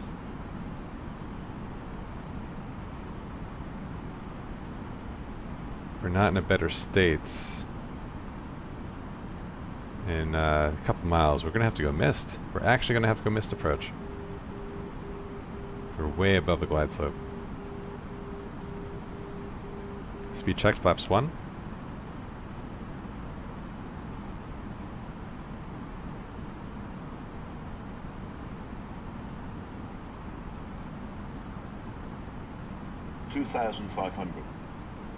$2,500.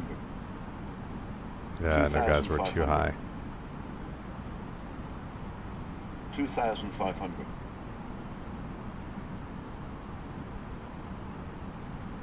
Speed check, flaps 2.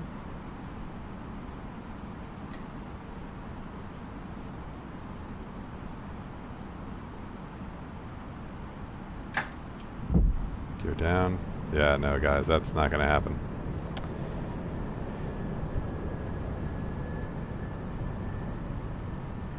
That's not going to happen, so we are going to go missed.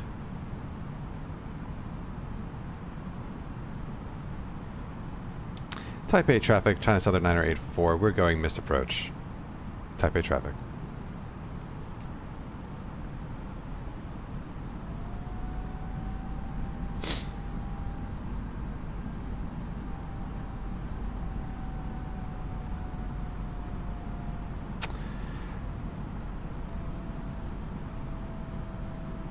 So we've never actually done this. I'm very curious to see how the go around gets activated.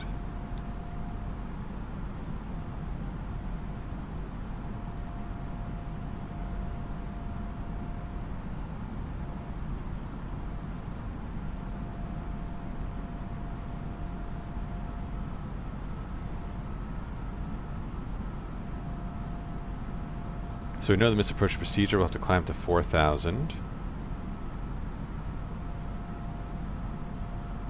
And then track to Lima Uniform.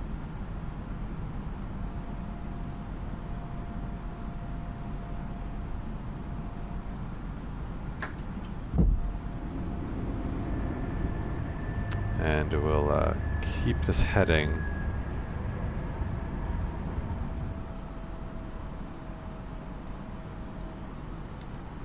So this says we're on approach.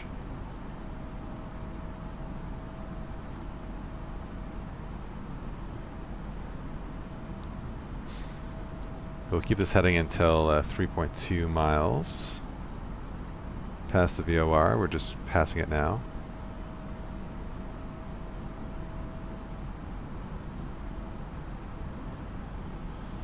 We're 2 miles past the VOR.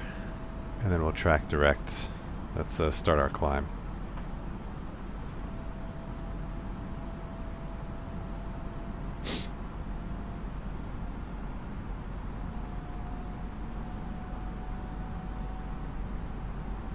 Oh, direct to Lima Uniform. I don't know what it's doing.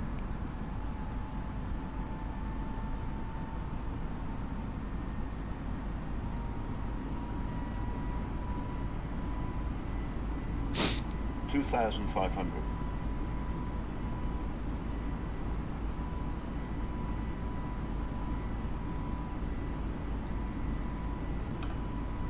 And we'll want to hold.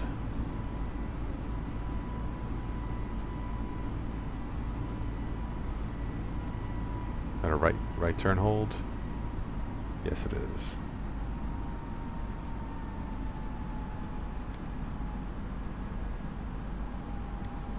And there's our programmed hold, and once we get to the hold point, then we'll program our reapproach.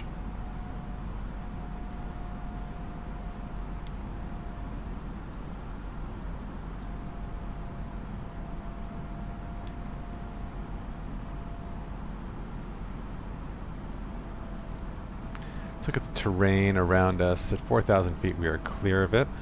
Just a visual confirmation of that. It's a clean up, speed brakes coming up. Flaps.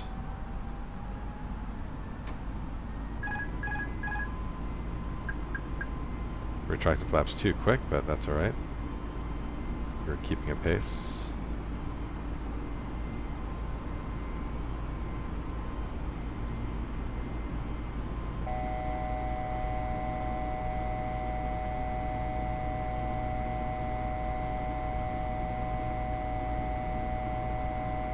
Forcing myself into a stall. This is really interesting.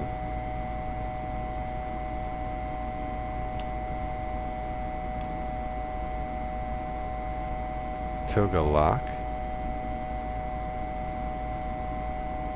These are all messages I've never seen before. This is fascinating. Why are we still climbing?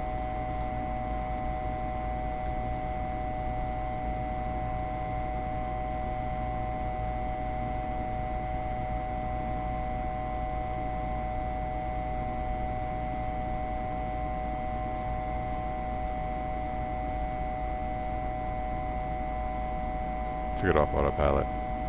Or off auto thrust, rather.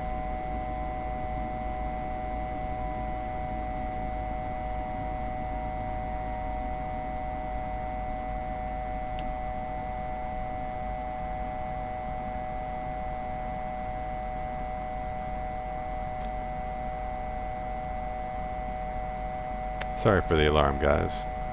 That should clear once we begin descending back down to our desired altitude.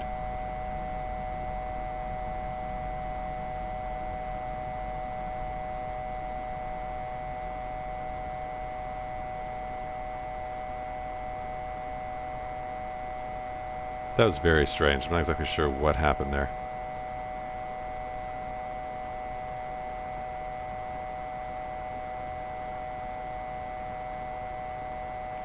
We're about to enter the hold, and we'll descend in the hold. And once our hold is stabilized at 4,000 feet, then we'll plan our second attempt.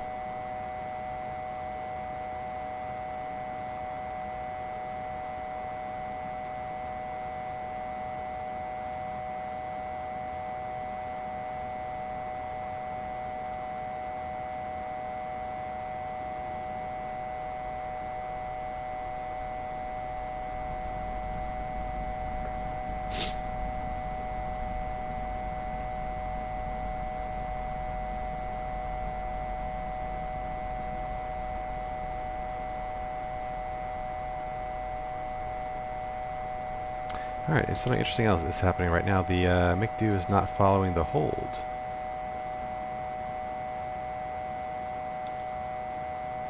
So we're still in nav mode. Let's see.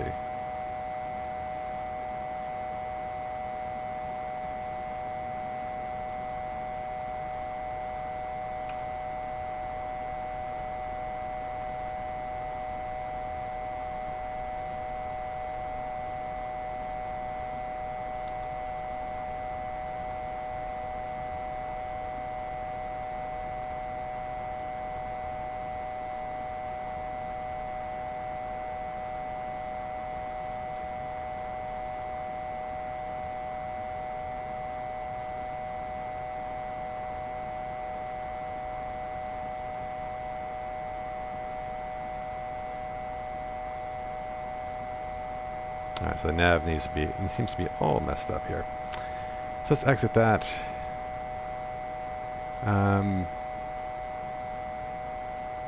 Let's reprogram in our approach, and we'll just vector back to the top of that approach.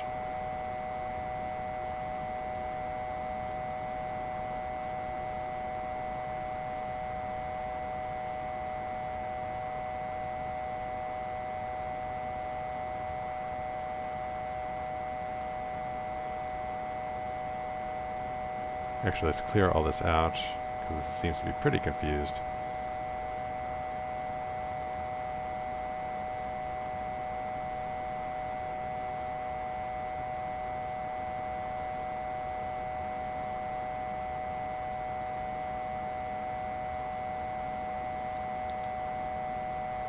Alright, let's go into heading mode.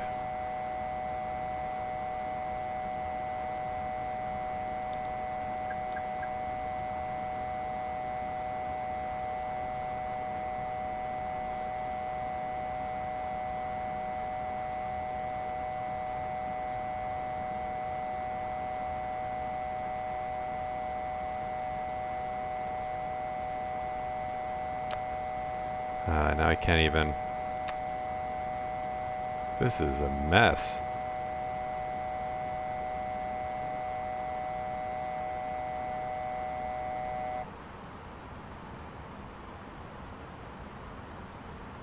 Alright. Well, let's get back to Zonley at least. So direct...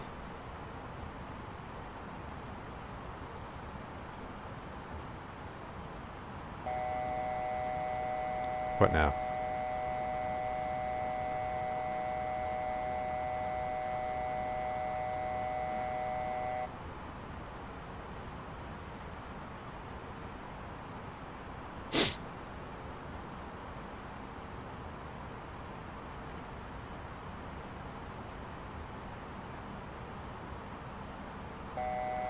It's not holding altitude anymore.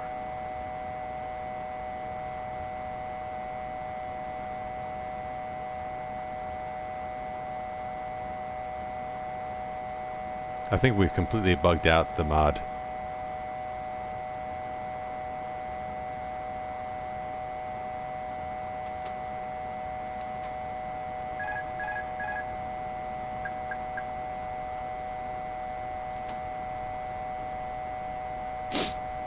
Just reset the autopilot. That seemed to have helped.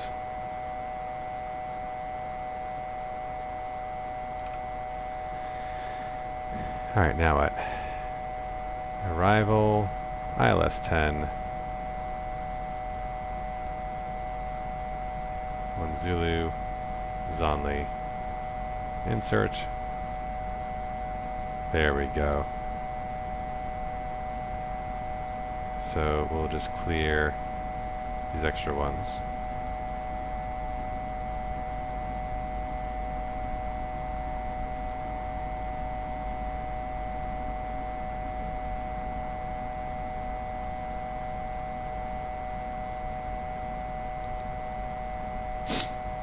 And that should be good.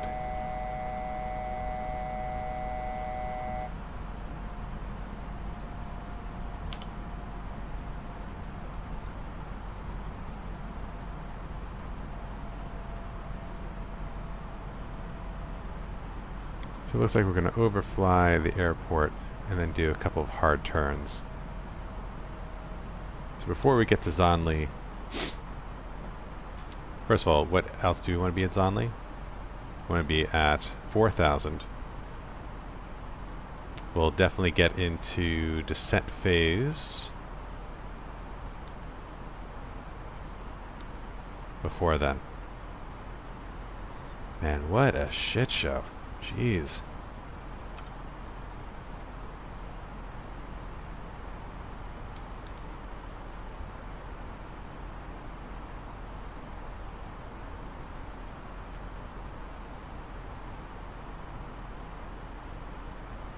So a lot of things went wrong there. Let's see if we can brief that. So, lost control of the nav. Didn't know how to get it into the misapproach mode on the McDo, which may have been related to our issues. Couldn't hold altitude. Couldn't go direct to waypoints. Basically, we had to reset the autopilot for it to start functioning again. Yeah, so that was pretty much a mess. But thankfully we figured it all out before we crashed into the ocean and or lost all of our fuel. So speaking of, we should double check that our fuel is still good. Well, it looks like we lost fuel calculation. But everything else seems to be nicely set.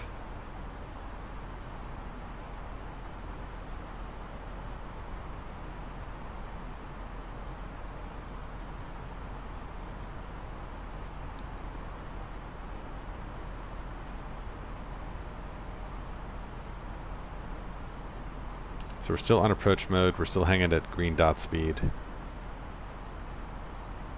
Flaps are retracted.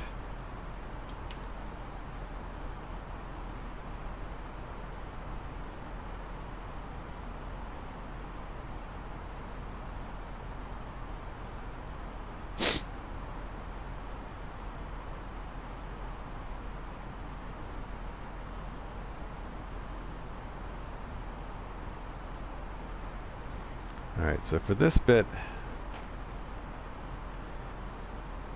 I'm just going to take over speed. Gets back to 250 knots, just to make this a little faster.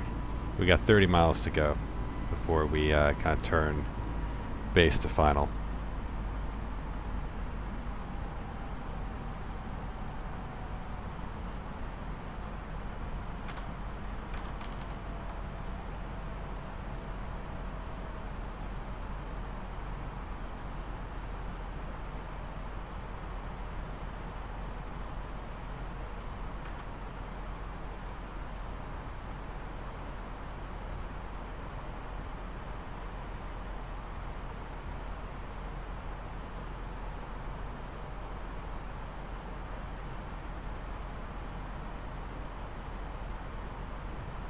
So there's Zonley. Let's overfly Zonley. Let's make this nice and dramatic.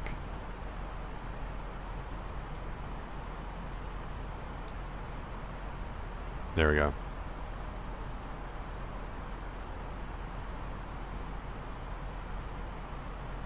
Want to make sure we have as much space to turn around as possible.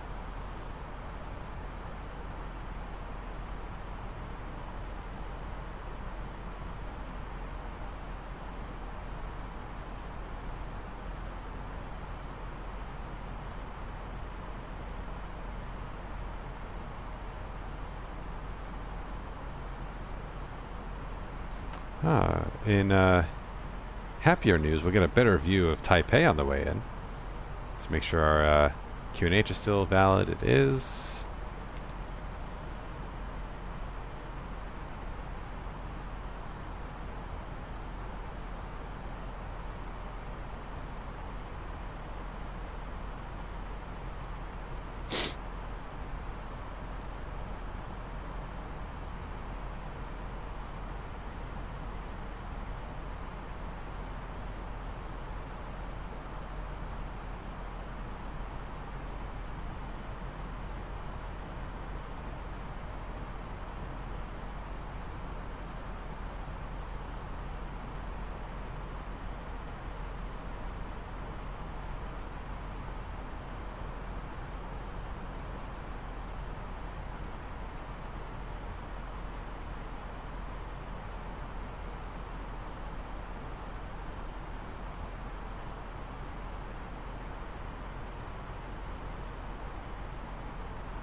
There's the airport down there.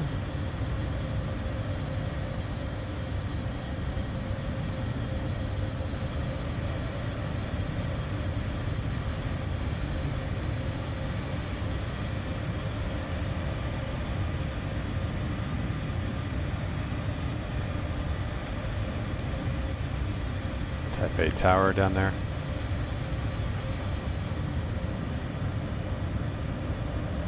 Very cool. This will be a nice approach once we actually get back on it. All right, 20 miles.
Alright, here comes Zonley. We'll go back to manage speed. So we make this turn a little tighter.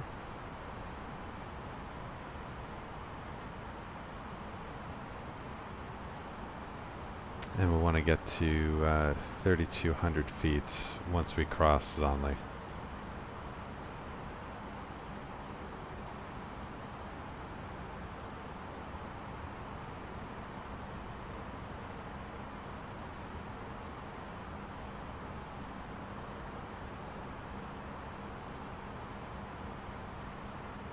The glide slope is now back above us, which is where we want it.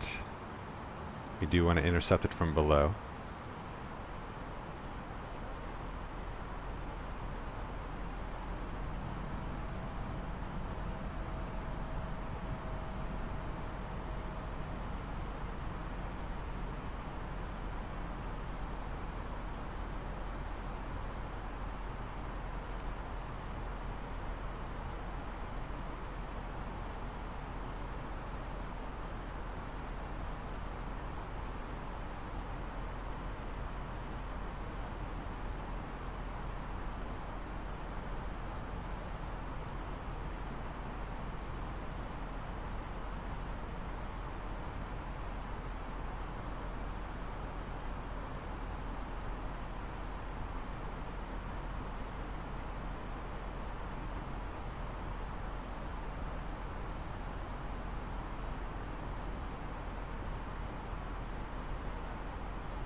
Alright, thrust idle open descent.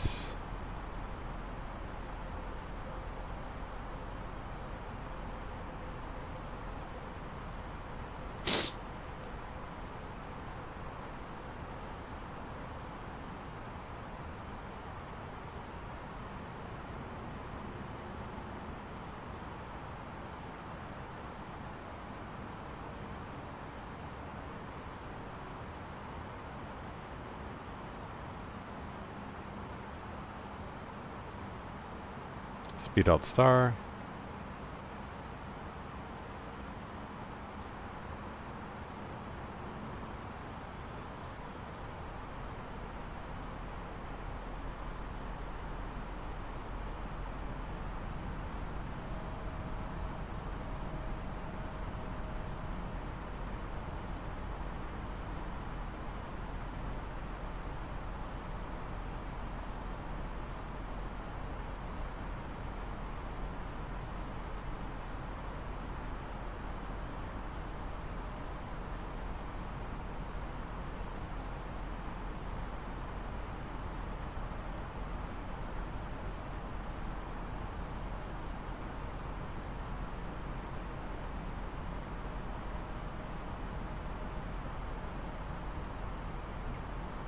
Here we got the ILS back.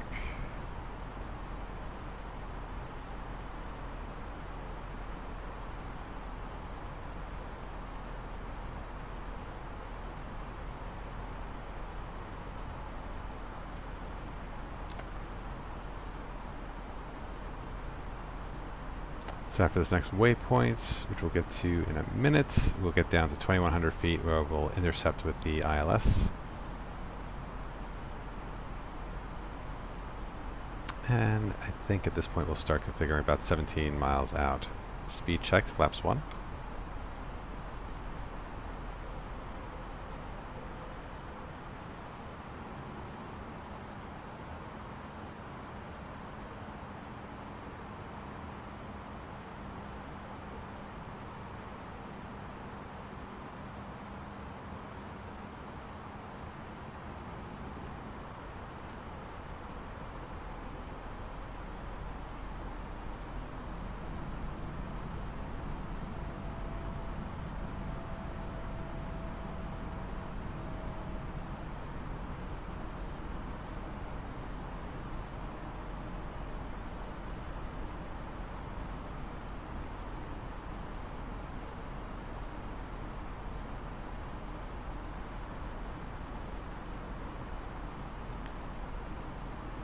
will get down to 2,100 feet.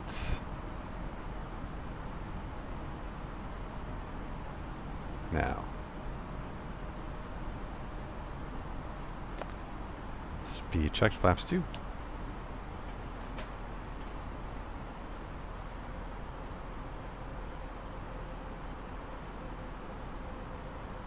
We'll activate the approach, autopilot 2, Cat 3 dual.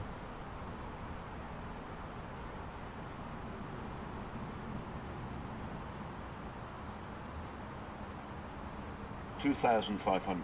Radio altimeter is alive.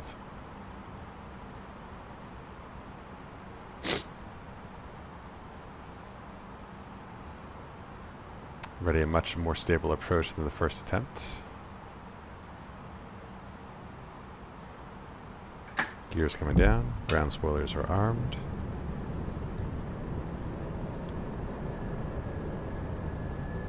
There are lights on.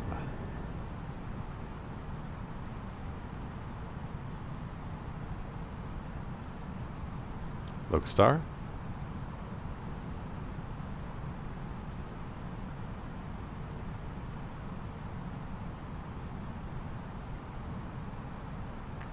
Sonshan traffic. China Southern 984 is on 10-mile final for the ILS runway 10. Sonshan traffic. Alt star.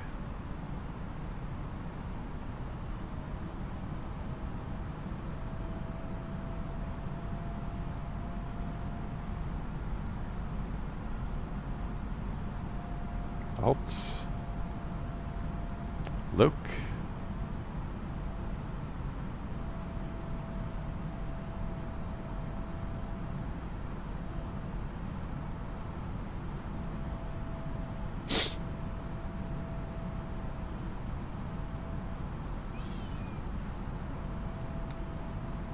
Speed checked, flaps 3.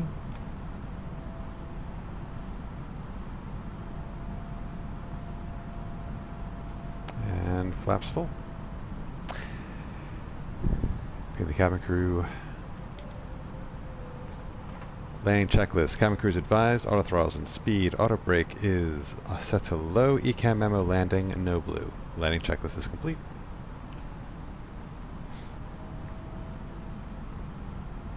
Glide slip is coming in.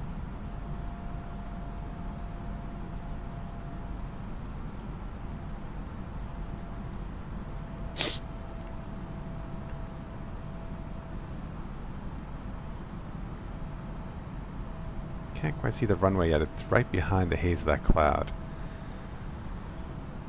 We have a bit of a higher minimum since we're coming in flaps full. A bit of a lower speed rather.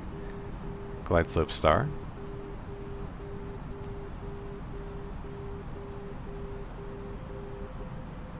Glide slope, so we are locked on.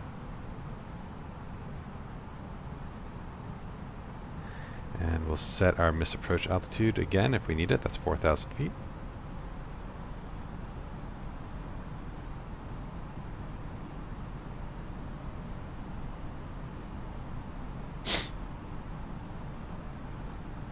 We'll want to have good visual before we get to those minimums.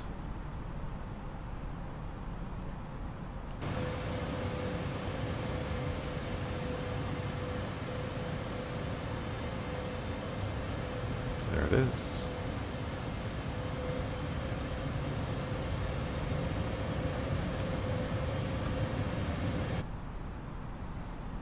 So we're good.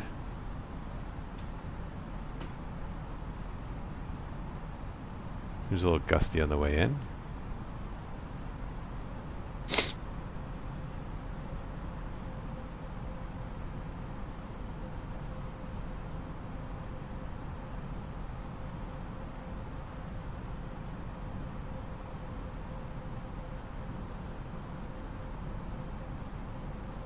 $1,000.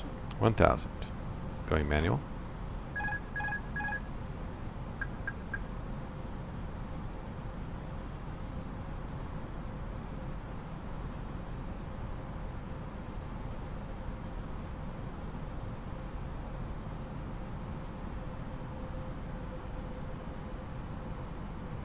100 above.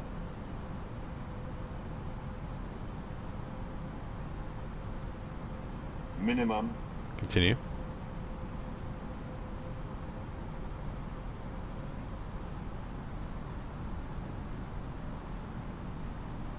$500.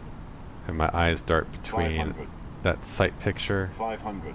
and my instruments because the winds are 500. actually very dynamic right now. 400. 400. 400.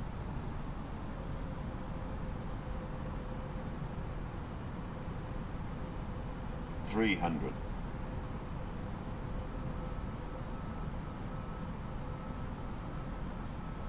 200. Feels pretty bumpy on the way in, but we're looking good. 100. 50. 40. 30. 20. Retard. 10. 5.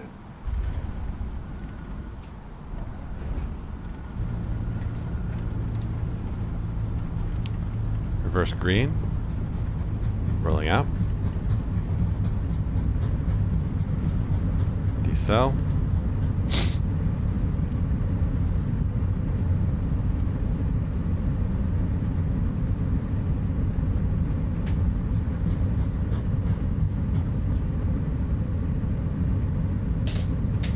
$70 knots.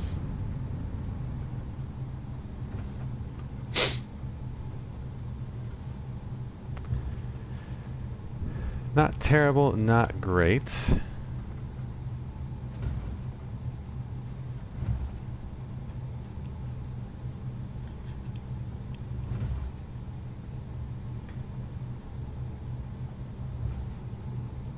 But we made the right decision to go around, that was for sure.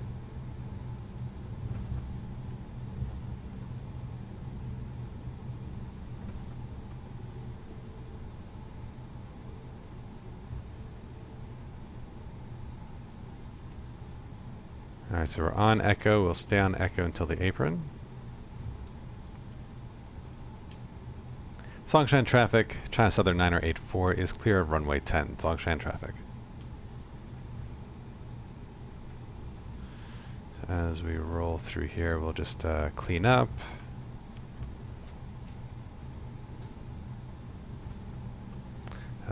Spoilers disarmed, flaps are coming up. Get the APU started.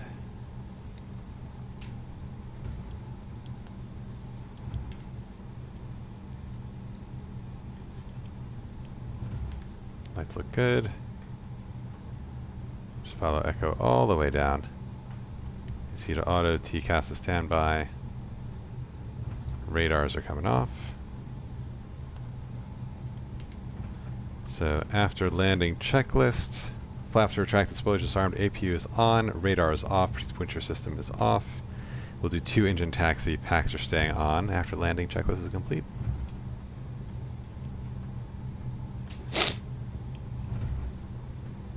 So this is the payware scenery for Romeo Charlie Sierra Sierra. This is the military apron.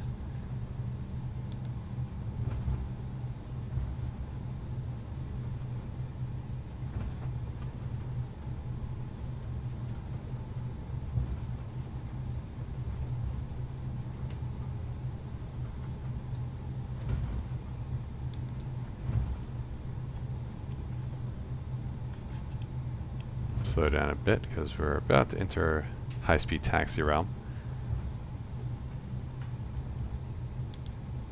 Let's look to see. It's obvious where the sim wants us to go.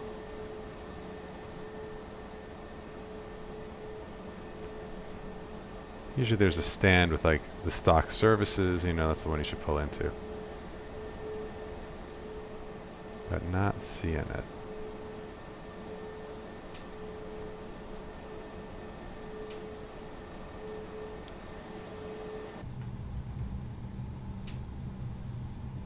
Alright, so we'll just pull into this next one. Stand 6. or stand 9, depending on how you're looking at it. Stand 9. Taipei Sonshan Airport. That is pretty cool. I think we chose a good stand. Want to slow down. I want to get those lights off. Ooh, we got markers. Is there an A320 marker? There is.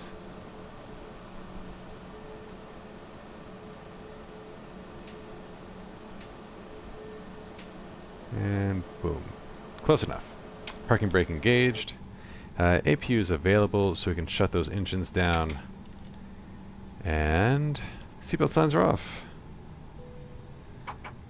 Welcome to Taipei, everybody. Let's get that jet bridge attached. That was longer and more hair-raising than it needed to be, but we made it. Let's go ahead and go through our parking checklist.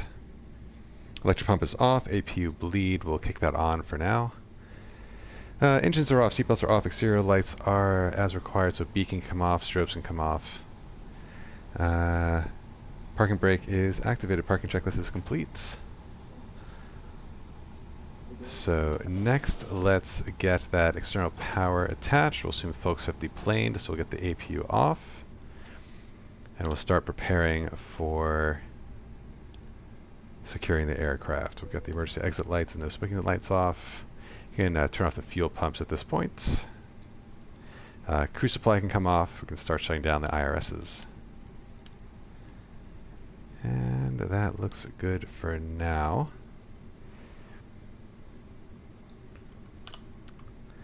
Go ahead and turn these screens off.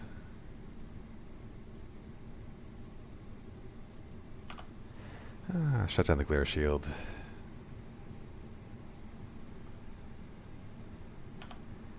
Turn down the ECAM.